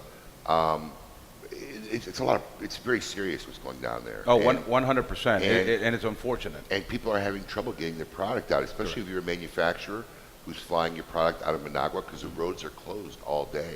Yeah. You know, George was telling me how they got to send shipments up at 1 a.m. every couple of days to try to get to Managua. How are you guys trying to prepare for that, if at all? Because the reality of the situation is, at any given moment, you may not be able to get product out there for who knows how long. Yeah. Well, anybody who's ever been to our factory, they know that if there's something that's very unique about Pepin and Jaime, with the explosive growth that we've had on the fields and then the factory and so forth, you know that we have a lot of tobacco, and we have a lot of cigars made ready to rock and roll. Because one of the key elements for Pepin is that he loves to age the tobacco. That's why when you get it here, you receive it, you grab a cigar from the humidor, it's ready to go. So because of that, they saw the writing on the wall, and they were very proactive in getting 3 52 foot containers Here in the U.S. Here to the U.S. So they've already tried giving as much product out as possible. Yeah, trust me, we're so buy a lot of cigars, because we got a lot of space issue right now. And yes, we're doing the same thing as Padron is. We're working around. We're being smart. And if you got to do it at 1 o'clock in the morning, that's when you got to do it. Right. So it requires a little more security, obviously, because you're traveling at night and so forth. But overall, for the country, I mean, it's such a beautiful country and beautiful people, and it's such a shame that this turmoil is taking place. Because at the end of the day, you know as well as I do that the only ones really suffering are the people. You know what I mean? And they don't deserve it. So, ultimately, without a doubt. We've been blessed in the fact that at least the workers are being allowed to come out and actually work, and so it hasn't been that big of a problem. But if they don't do something and fix it now, it's going to become a very gigantic problem. Are they getting ahead of it now? Like, are they? He won't leave. Yeah. He won't. And they're offering him money, right? To leave. Wait, they said. I believe when I heard, they said, keep the money you stole. Just leave. Yeah. And he won't leave. And people are getting killed every day there almost. Yeah. I mean, it's a real insane. unfortunate thing. And Steve Saka actually had a great Facebook post about it, talking about how much he loves the country and obviously siding with the people and saying that, just like you did, that the people are really the ones that are suffering, and being treated they have been treated unfairly, and it's a real unfortunate thing. I mean, so is that the plan, to get product out? Well, everybody does ships differently. Some people are still shipping by boat, which so far is like on the other side of the country. Is that like you do a container? container? It hasn't been affected. Well, yeah, they do containers on boats. Mm-hmm. The main people who are being affected right now in Nicaragua are the people who are air freighting. Yes. Because that comes out of Managua, and that's where you can't get to right now. Okay. Correct. Those are the roads that are being shut down during the day. So it is problematic, and I'm a everybody should have their opinion kind of person. Always has been. So even if you're a whacked out liberal, you're entitled to it. 100%. My always opinion is, don't expect me to live by it, though. Right. And that's the problem where I was getting with these liberals, is they always want everybody to be like them. Their way is the only right way. These people should go to Nicaragua. See what a real dictatorship. All these people are crying every day and whatever. Go see what it really is like. All those people who said that, if Trump wins, I'd move out of the country. Did anybody leave? They're still here. Did anybody leave? I haven't seen any for sale signs in their houses. Seriously, get on the bus. I bought a house. Yeah. Everybody's a whiner and complainer, and listen, it is what it is. But when you look at what's going on in the world, man, we got it made. Oh, 100%. We got it made here. It's the greatest country in the world. 100%. I mean, you really do got it made. Our problem mostly is, in this country, the way I see it now, is at the household level. That's where I figure this comes from. Because there's so much success that people are People now just aren't raising kids anymore. Right. Nobody's raising kids anymore. And this next generation of children are growing up, participation trophies. Yeah. They can't take criticism. I mean, it's just insane. I mean, restaurants, you go, kids are sitting there with their families with headphones on, playing iPads and iPhones, and no one. I'm telling you, in 10 years, no one's going to know how to talk to each other anymore. Oh, I agree. I'm in a constant battle because I got now a daughter that's like 10 years old, who's going on 15, and we don't have electronics in my house. All 4 of my kids share one iPad, or maybe 2 now, and they get like their little bit of time. That's it. We don't have a Wii, a PlayStation, an Xbox, none of that stuff. Nobody's on electronics during dinner time, including myself, and it's hard because like her friends call the house now, and she wants to. Well, can I get an iPad just to FaceTime? I said, what do you need to FaceTime them for? Well, so I could see them. I said, you'd be lucky you don't have 2 cans and a string. That's what I had. You don't need to see her. Grab the phone and talk to her. You're lucky you're able to walk around the house. I used to have to stay within 10 feet of the wall when I talk to my friends. I mean, but it's just, I believe, honestly, the biggest problems in this country moving forward is at the household level. At 100%. The family level, man. People are just getting disassociated. Facebook, social media, smartphones, it's taking over people's lives. Well, it's funny that you say that because one of my mentors in my life always said that was in a business similar to you, but it wasn't cigars. But he always said to me, he worried very much about the little details in his business. Because he said the big things will work out once he makes sure that the little details were taken care of. I've said that a million times. Yeah, and very much, I mean, that's why this place, I notice the little details in this place, like the way the bathrooms are set up, how clean they are. Those little details make the bigger picture much, much better. The people in business who fail don't realize how important the little details is to the consumer. Exactly. And I've said it before. Exactly. I'm constantly yelling at my people when I walk in the bathroom, why is this not? Why are the rolls empty? Why? Because when I go into a restaurant and I see a dirty bathroom, you judge it. I won't eat there. Yeah. Because if they're allowing me to see the bathroom in this condition, what's going on behind the kitchen where they won't let me go? Right. And it's always in the details. You can't build anything without a solid foundation, and the foundation usually is built in details. Right. And that's, I've always believed that. Well, you brought up earlier too, you said, and something to point out about Cutters in particular, but you mentioned customer service being 100% the most important thing. I mean, they built this beautiful palace here, but as beautiful as it is, if his staff was not as great as they are in customer service and just such nice people, I guarantee you, out of the 150 people that are here, you'd have maybe 20 people. Listen, you know what I mean? They wouldn't come back. Hands down, and that's the biggest problem. Everybody we dealt with, from the bartenders to the front people, have all been amazing. And that's been my hardest thing as I grew over 20 years. It was easy for me to control when I was in my one location every day. And pretty much early on, I really didn't have that many employees, so I was customer service. You were the face of the business. I was customer service.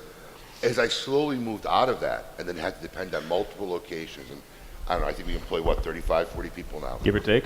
It's hard to make sure that they all understand it and they all get it, because I'm not there anymore. I'm not on the floor anymore. Right. I'm not in every shop anymore. And that becomes where it becomes 10 times harder. Because all it takes is one guy to ruin your image, your reputation, not to handle a customer situation right and whatever. Correct. And 20 years in this business, I still have to come out of the woodworks to fix some huge mess up. Right. Some guy that got ultra offended after being a customer for 10 years or whatever to make the situation right. Because I've always said in business, I never judge, even as a consumer, because I have a high standard when I shop at places. I just had like a huge incident with City Furniture, and I got livid. I was on the phone with them, like I was trying to go above their head, because it was just stupid. And then finally someone handled it right, but it was ridiculous what I had to go through. And I've always said, look, in any situation in retail, it's hard to try to always figure out the balance of what's right to make the consumer happy, because there are unfortunately people and consumers that always try to take advantage, right, and try to ruin a good thing. Right. And we get that in mail order all the time. I never got my package. It was delivered. UPS says it was delivered.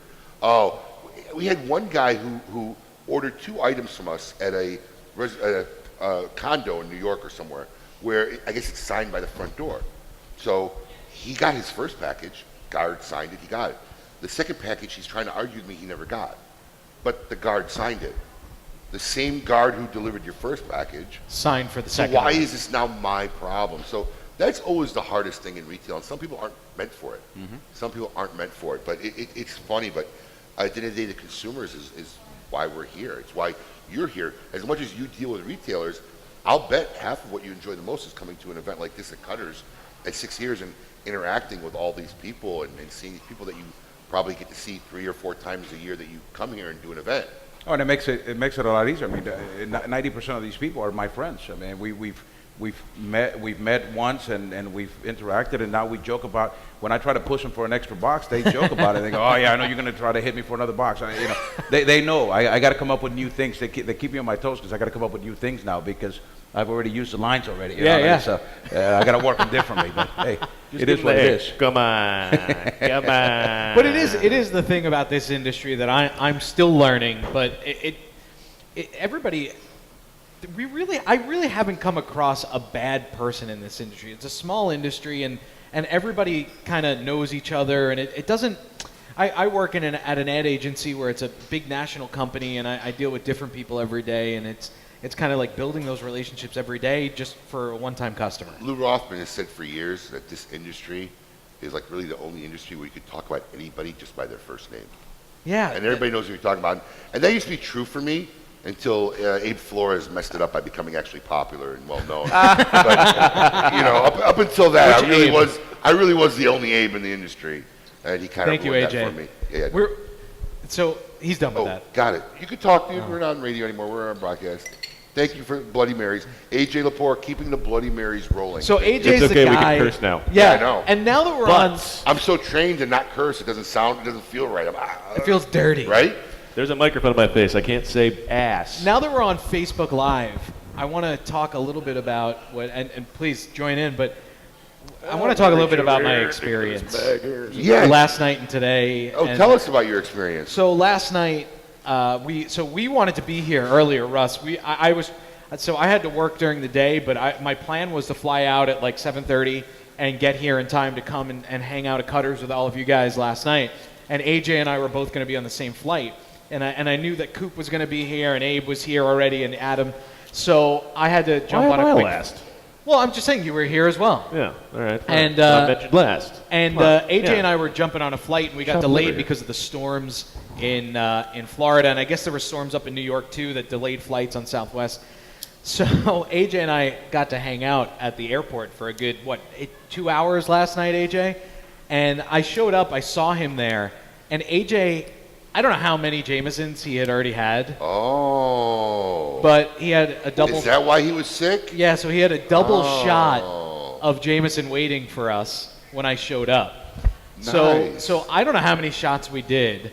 And then we were drinking. I was mixing like a rookie, but we were drinking beer, and then I was drinking vodka, and got on the plane. But the whole time, your assistant Eileen, I gotta give props to Eileen because she's on top of it at all times. Like her and I really work well together, and she's kind of like you. Like she's a pain in the ass. She wants to know the details, but for a good reason, for the end result.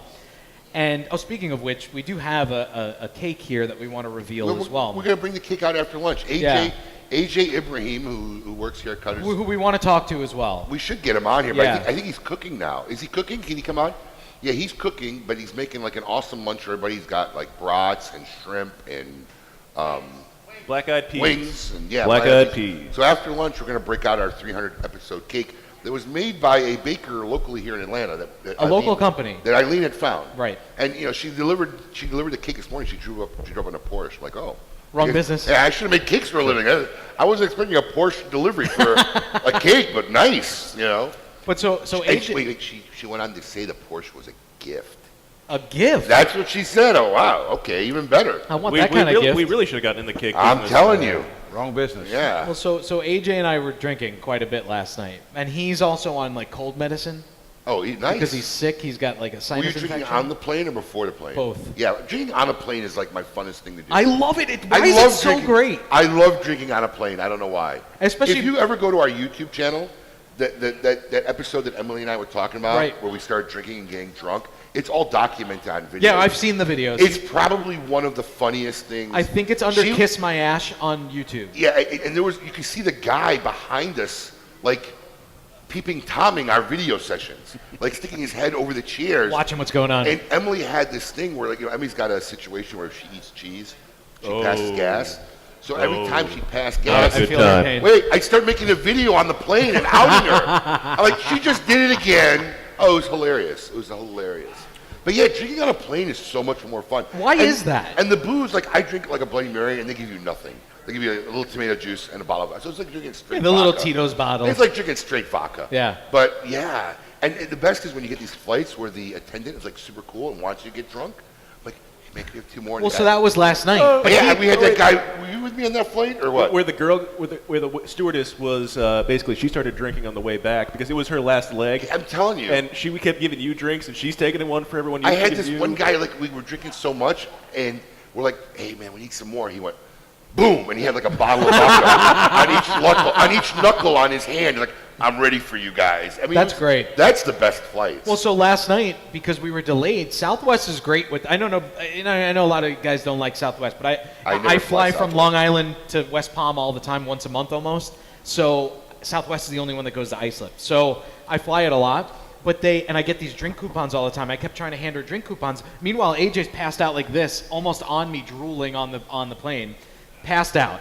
And I drank maybe 4 Bloody Marys in the hour and 20 minutes that it takes to get it to Atlanta, and the woman wouldn't take any of my drink coupons. She's like, no, we were late. You get free drinks. Oh, nice. I was like, hell yeah. Oh, by the way, keep them coming. There's a sports bar in Terminal D in Atlanta that makes an awesome Bloody Mary.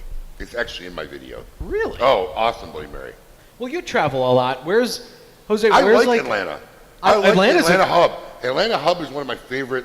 Like, it's a rough airport sometimes. I'm not gonna lie. I've never had a problem with Really? Atlanta. I love Atlanta. If I got to stop anywhere, because I prefer only to fly out of Palm Beach International. I do too. I don't care to go It's to Fort such an Lauderdale. easy airport. Never want to go to Miami. No. Never want to go to Miami. My dad and I were flying out of Miami once, and we couldn't find anything. Because if you're going to Nicaragua or Dominican Republic, you got to fly out of Miami. You have to. Yeah. Right. So we're going through the airport, we couldn't find, and he kept asking everybody where this terminal was, or gate was, and everybody's answering him in Spanish. And my dad finally turned and goes, doesn't anybody in this airport speak English? I'm like, yeah, they all speak English. They just choose not to. Right. They will answer you out and out in Spanish, even though they know you don't understand a word they say. I do not like flying out of Miami. Well, yeah, listen, your dad does look Spanish, so... Bro, when you ask a question in English... He can pass for it. No. When you ask a question But if you fly out of Palm Beach International, you're going to stop somewhere. That's 90% of the time. I love stopping in Atlanta. It's my favorite. They have a smoking section. There are good still. restaurants. There's a smoking section still in the airport. They got 2 smoking. Is there? Yeah, I didn't know that. I know. There's 2 smoking terminals. C and D. Yep. Yeah. There is and there's a bunch of. You're gonna make fun of me now. I shouldn't even mention this. I always make fun of you. What's new? There's a bunch of dog rest stops there. So because we travel with our animals all the time, Not so one they of have those. like the indoor dog Not pee one of stops. those. Oh my god. I almost had to bring my dog, and Adam would have killed himself if the dog was in the hotel room. But she almost had to come with me last minute. It was a catastrophe, but thank God for Madison. She came and she's staying at my house right now with the dog. I was liking you until 2 seconds ago. Bro. It's a pit bull. The Does more- that the- make it it better? doesn't matter what kind of dog. The more time you spend with him, the lower your opinion's going to get. It starts going downhill. It starts Way going fast. downhill. 90-degree angle. Too fast. Well, Listen, I love my animals. Miami. My animals don't belong on a plane. MIA. And I'm a dog lover. I had dogs. So do I. Animals don't belong So do on I. a plane. MIA is the reason why I don't check bags anymore. Oh, I believe it. It doesn't matter where you fly from, it doesn't matter. You're going to spend an hour to an hour and a half to wait for your bag. So I've learned to pack, even for a 10-day trip, in one carry-on. Man. That's what I said to AJ. I said, don't be an amateur and check a bag for 2 days. Oh, you didn't do that, did He you? didn't, but I was checking. He 'cause probably was gonna. I guess he doesn't fly a lot. probably so- was gonna. Yeah, you kind of shamed him into not doing it. Oh, I have to. I can't handle that. But while I got a chance, I'm going to share my Southwest Airlines stories. The one time I attempted to fly this Southwest. is such a good story. And refused to fly Southwest ever again. And then we'll take a quick break? Facebook Live break so Yeah, we so can we grab get AJ, cigars yeah, and AJ. yeah. So here's my one trip. I sit on a few boards over my career. So I was on the IPCPR board at the time. and they wanted to fly us to Vegas to go to the NATO show. It's like a competitor trade show. Yeah. To look and see what we were doing. So it was me, one other guy, and the president of the IPCPR at the time, who was Joe Rowe. Was this when your wife was traveling with you? Well, what happened was, I said, look, I'm going to Vegas for 3 or 4 days. I don't get a lot of time with my wife. I said, look, you want to come with? I got to work during the day like till 3 or 4 o'clock, but then we can hang out at night. Great little trip. Make a little trip. So she says, yeah, I'll go. So I don't buy the tickets because unfortunately, just strictly because of my sheer size, I have to fly first class. Yeah. Since very early on in my life. Okay. Or buy 2 coach seats. So they booked my ticket. So on Southwest, where there's on no Southwest, first class. so I booked my wife too, because I figure, look, at least when I fly with her, I could take half her seat. So it's like, right, she's not going to complain. Right, we're going to cuddle and be all right. So lift the armrest up. This is a true story. We get a car driver to drive us to Fort Lauderdale. We're flying out Southwest. We get there in time, but I don't know what's going on. The check-in for the bags was like an hour and a half process. By the time we get to the gate, we're literally the last 2 people to get on the plane. No. And Southwest has, that free-for-all seating. Right. You got to, yeah. So we've checked in our bags. And we're walking onto the plane, and I got my laptop. The only thing I got is my laptop bag. And I'm looking, and the second I make the right turn and look down the aisle, I see 1 empty seat here and 1 empty seat on the other side all the way to the back of the plane. Boy. Wow. And my wife, who knows me very well, feels the energy, the steam coming off my head in this situation. So she turns to me and says, I got this, honey, don't worry. I said, no problem. So she walks all the way to the back first and says, because she figures that guy would like to move up. You got to love her for doing that, man. She's awesome. She's like, excuse me, sir, my husband and I have the flight, and we're flying together, and these are would you mind switching seats with us so we could sit together? And the guy basically looked at my wife and said, no. I'm happy with my seat. I don't want to switch. Now, we're holding up the plane. We're walking back and forth. The stewardess is all watching. Seats left. So now she walks up to the other guy, says to the guy, excuse me, sir, would you mind if you switch with us so my husband and I can sit together for this flight and whatever? And the guy says, no, I really don't want to switch. I can't sit in the middle seat and blah, blah, blah, blah, blah. So now I'm getting pissed. So I say, listen, pal, maybe you're not comprehending the situation. Oh, boy. If you don't switch, that's where I'm sitting. Okay? Do you want me and there? if I end up sitting there, this is going to be a 6.5-hour miserable flight for you. And the guy says to me, it's a true story, oh, I guess we'll both be miserable together. That's what he says to me. Wow. I lose it. I said, we're out of here. My wife's like, where are you going? We're out of here. Had they closed the door yet? No. I grab my bag. I start walking off. Now, the stewardess tried to stop me because this is post 9/11. You cannot exit a plane once you check down the bags. And they told me, sir, you can't leave. I said, stop. I said, and I got mad. I said, you all are sitting here watching the situation. I'm feeling humiliated. My wife is asking, and none of you, I'm walking off this plane. You want to stop me? Arrest me. And we walked off the plane. So we left. We got off the plane. Now I got the other guy who's on the board and the president waiting for me to show up in Vegas. So now I'm on my phone trying to figure out how I'm going to get myself to Vegas, where another flight is, where another connecting flight. And then finally something snapped, and I said, you know what? Screw this. My wife goes, where we go? I said, follow me. We go downstairs. We go to the rental-car place. I said, what do you have? Oh, all we got are mid-size cars, whatever. We got this convertible Mustang. We'll take it. My wife says, what, are we driving to Vegas? I said, nope.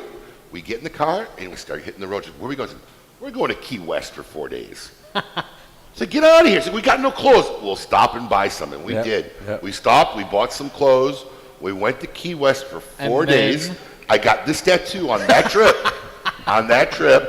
And then picked up our luggage in Fort Lauderdale after we got back from Las Vegas and went home. And that was my one Southwest Airlines experience. Never to fly Southwest again. Yes, True story. Oh, yes. We can't make this stuff up. No, trust me. It's all true. Yep. Yes, this is KMA Talk Radio, still broadcasting live on Facebook Live here at the Cutter's 6th anniversary party. My Father Cigars is in the house, having a great time. The food's getting ready to come off the grill soon. We're going to get AJ on here next. So Take a little break. If you're anywhere in the area, make sure you stop on by. We're going to keep hanging out, talking consuming some cocktails and smoking cigars. Libations, as you like to say. Yeah, there's still a lot of people watching. Yeah, oh yeah. Facebook. Wow. Oh yeah, absolutely. So yes, Jose, thanks for being here. Go sell some Thank you, product. guys. Go help make 100%. some more room in that office you have down there that is probably now overrun with product, as we discussed earlier. Thank you. All right, let's take a break. We'll Thank come you, back Jose. right after this. Keep it lit. Slowly, yeah. How am I breaking?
Welcome back to the KMA Facebook Live feed of the 300th episode, brought to you in part by, well, Facebook.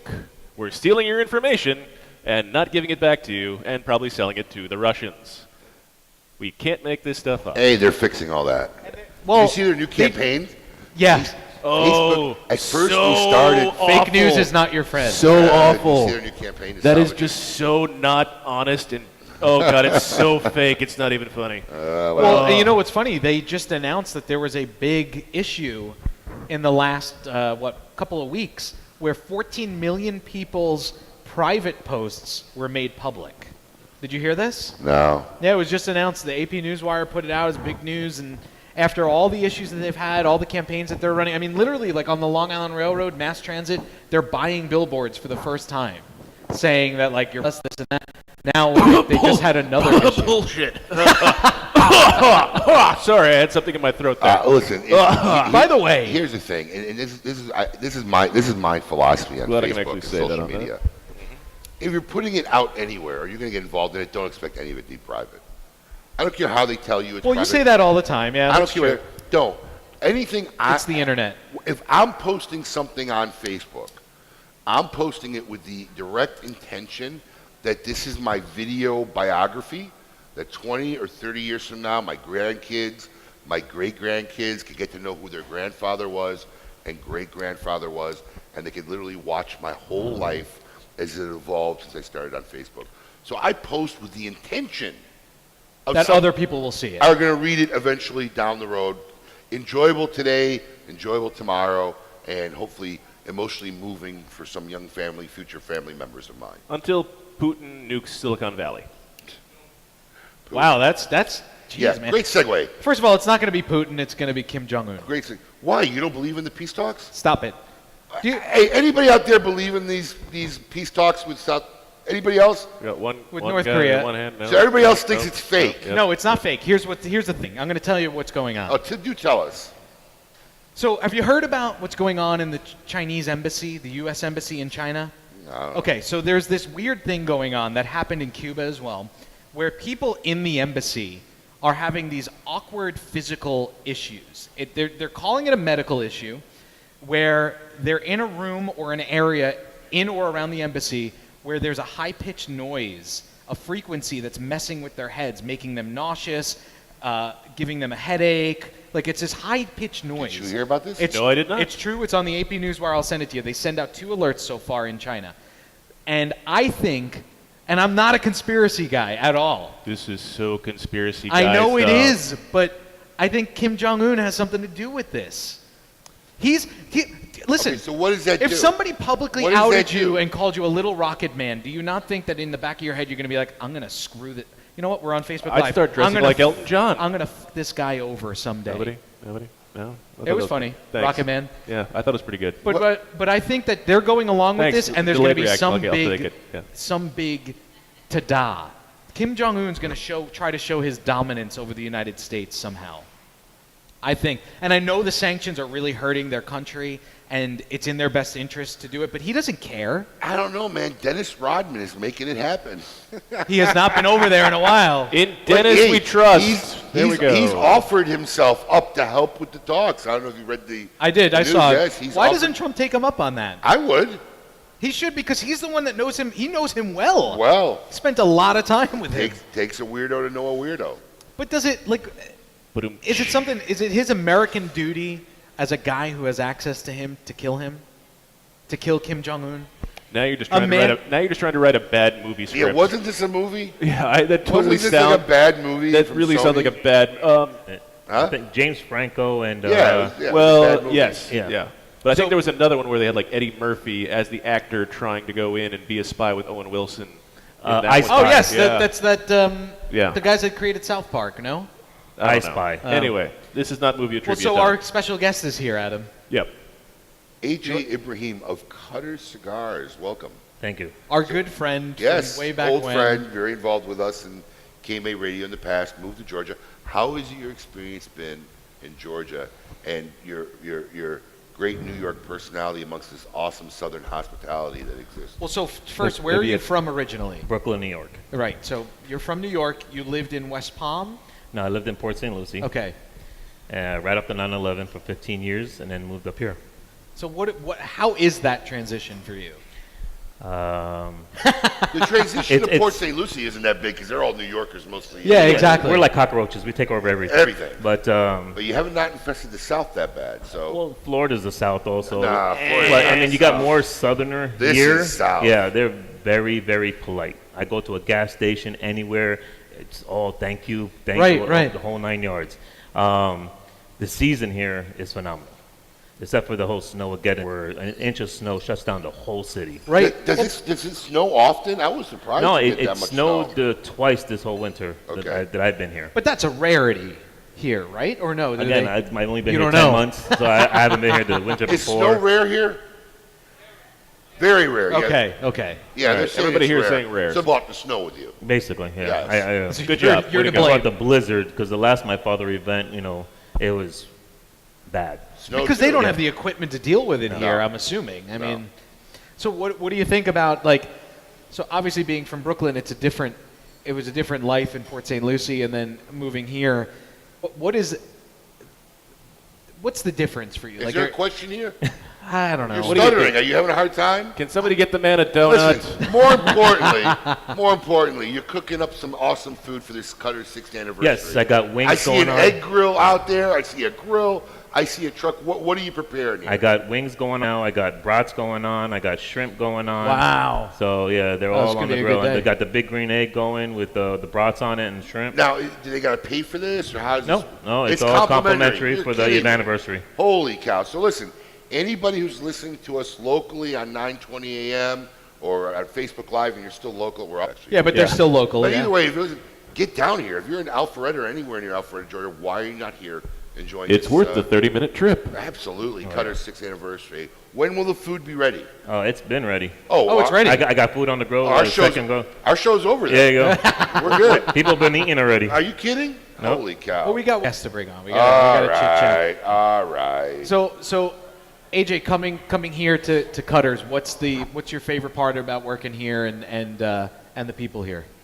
Basically, that's it. The people. Yeah. Very friendly, very easygoing, very polite.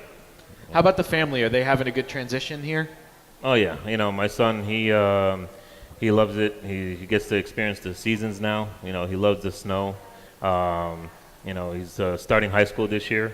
Wow. Wow, big boy. Yeah, 14 and a half. Is he playing sports or no? He wants to try out for some sports when he hits high school. Oh, good for him. Yeah, since we moved here, he was, into the last year of 8th grade, so he didn't want to start something All right, good. So he's going to start something in high school. Good. Well, keep up the great work here at Cutters, man. Good seeing you. Thank Absolutely. you. Same here. It's always fun to see a familiar face. Yes. Like a family reunion. Any Facebook Pauls? We're going to actually bring up, is Heather still here? Heather, are you She's still here. here? Tickle. We're going to bring up Heather next. Heather, if you want to come up. AJ, thank you, man. Thank it's you. good to see you. We're Appreciate gonna it. enjoy some great food if I'm you're sure in the I'm area. going to eat it soon. Yes, I'm actually getting hungry. Abe is ready. I think all this booze has made my appetite. It's up. Yeah, Oh, sure it yes. has. I'll put that in there. So our friend Heather Callis here. Heather Payne. Heather Payne Callahan. Heather Payne. Callahan We Payne. just call her Heather Payne. Her husband. Her Felix- her from newly Felix formed Gasoline husband will have to Cigars. deal with it. Heather Tickle Tickle.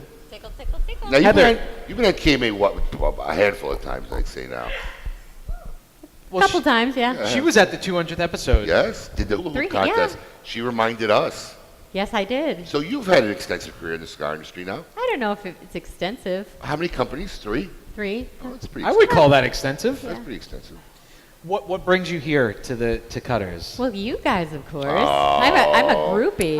Oh, that's adorable. Is your husband here with you? Yeah, he's not here this time. He has military this weekend, so he's not even listening Mr. right now. Mr. Payne's not in town?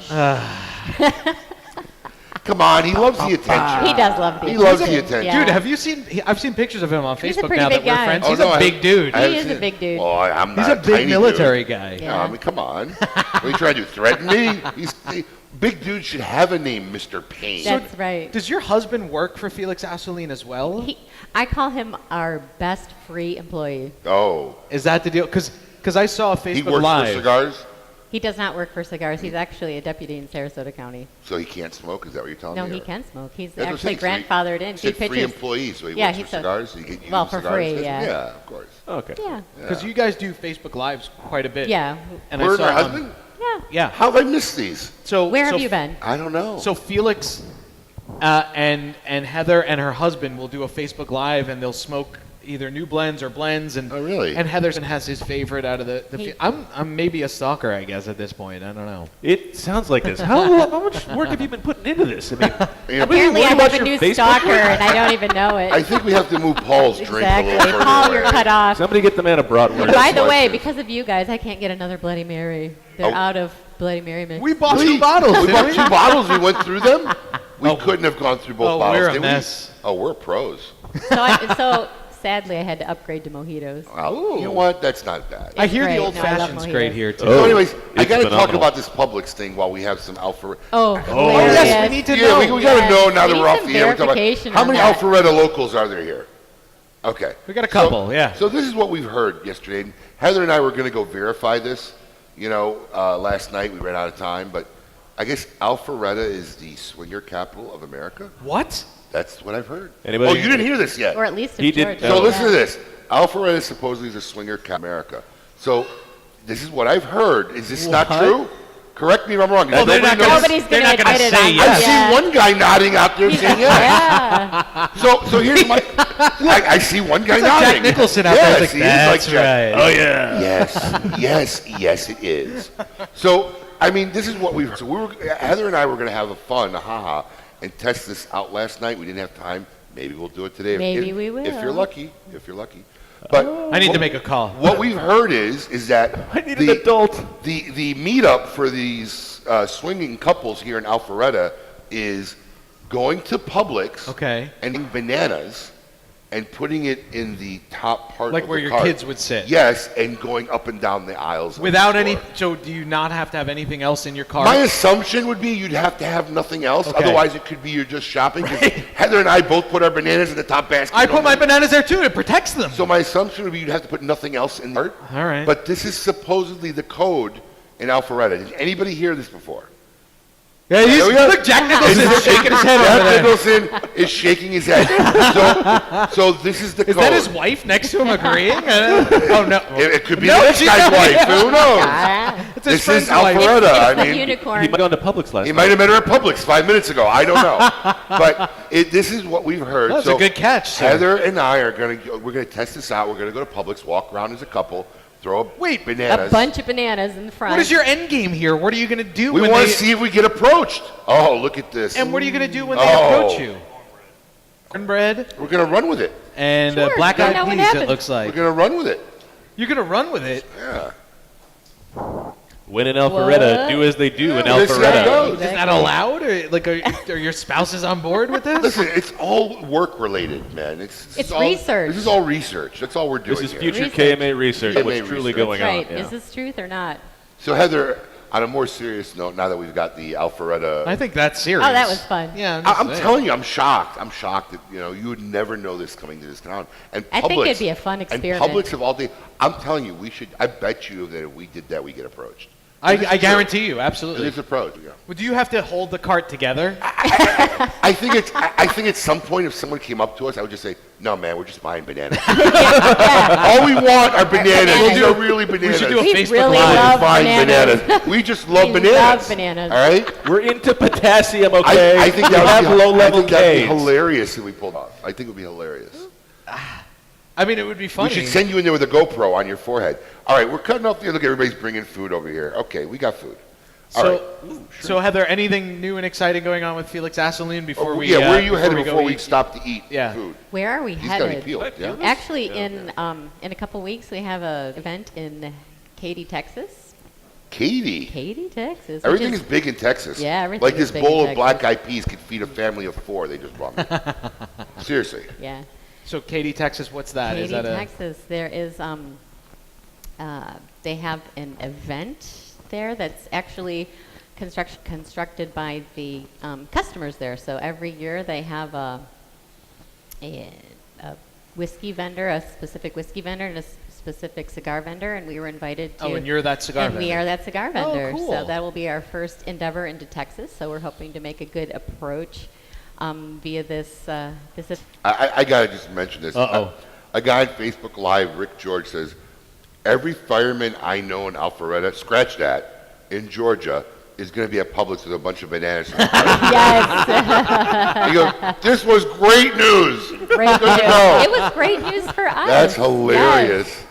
That's So hilarious. I'm excited to find out if this Breaking is the news market and ruining the research. swingers community in Exactly. Alpharetta, right here on KMA That's Talk right. Radio. Well, listen, thanks for coming on, Heather. Hey, I appreciate it. Always a pleasure. Thanks for being Thanks here. for It's the, cool to the see quick you. plug. It was very unexpected. I appreciate it. And listen, I want to give a quick thanks to we don't do this for money. We don't make a lot of money. In fact, we don't make any. I do. These guys kind of work for peanuts, and every Saturday we work to make a show. So big thanks to Adam, Colin, our board guy. Absolutely. Colin, Colin did a great job probably today. not there anymore, but he's not listening. No, but he's watching on Facebook. Colin, I know I've made you snap a few times in that room, but literally snap. Colin, you do a great job for us. Colin has been with us day one after the 13 weeks as we moved to And Kansas we couldn't do it without him. No, Colin's been great. I know Colin right now is trying to hit sound bites. Oh, they can't hear it. They can't hear it. But Colin's been great. And Paul, you coming on board has been a great asset for us in the Thank show. you. You fit in perfectly. Couldn't happier. Even though I had to talk you into it because it took you. I had to be like, sold. I'm like, dude, do you want to do this or not? What is your problem? Well, I want it. I don't want to disappoint you, and I don't want to. What about my cats? I have to worry about my cats. I don't have any cats, Commit damn it. to something and not be able to do what I want to do. And thanks to everybody involved. It's been an awesome 300 episode. AJ Lepore, who's really been coming on running board around. and coming under the wing and learning the ropes the And Coop. last month. Coop, our regular host and guest and friend of the show, and all the other guys. We hope to continue to do this as long as we can, as long as everybody out there is listening, enjoying it, and still having a good time. We will keep doing this. So, And as long as there's still a cigar industry. And the biggest thing that our listeners can do is keep listening. Keep listening and tell your friends. That's it. That's Spread all we the word. ask. Spread the word. If you're enjoying our show every Saturday morning, let your friends know. And sign up for the CRA. Oh, that too. Well, And yeah, sign of up for course. the CRA. Yeah. But already be signed up. we're going to hit the food. I think we're going to call it a day. We're going to call it a Make day. room. I know Cigar Coop, our buddy's going to start his podcast at 2 o'clock. It's 2 o'clock. Cigar-coop.com /live. /live. So if you want to continue to watch what's going on here in Alpharetta, Georgia at Cutter's 6th anniversary, go to cigar-forward/live. He'll be doing his podcast starting at 2 p.m. I can't wait. And big thanks to everybody here at Cutters. Once again, phenomenal. An awesome place. Russ and the missus and all the and staff. we'll be Great here. guys. We'll be here for a while. So if you're in the area and you want to come say hello, please do.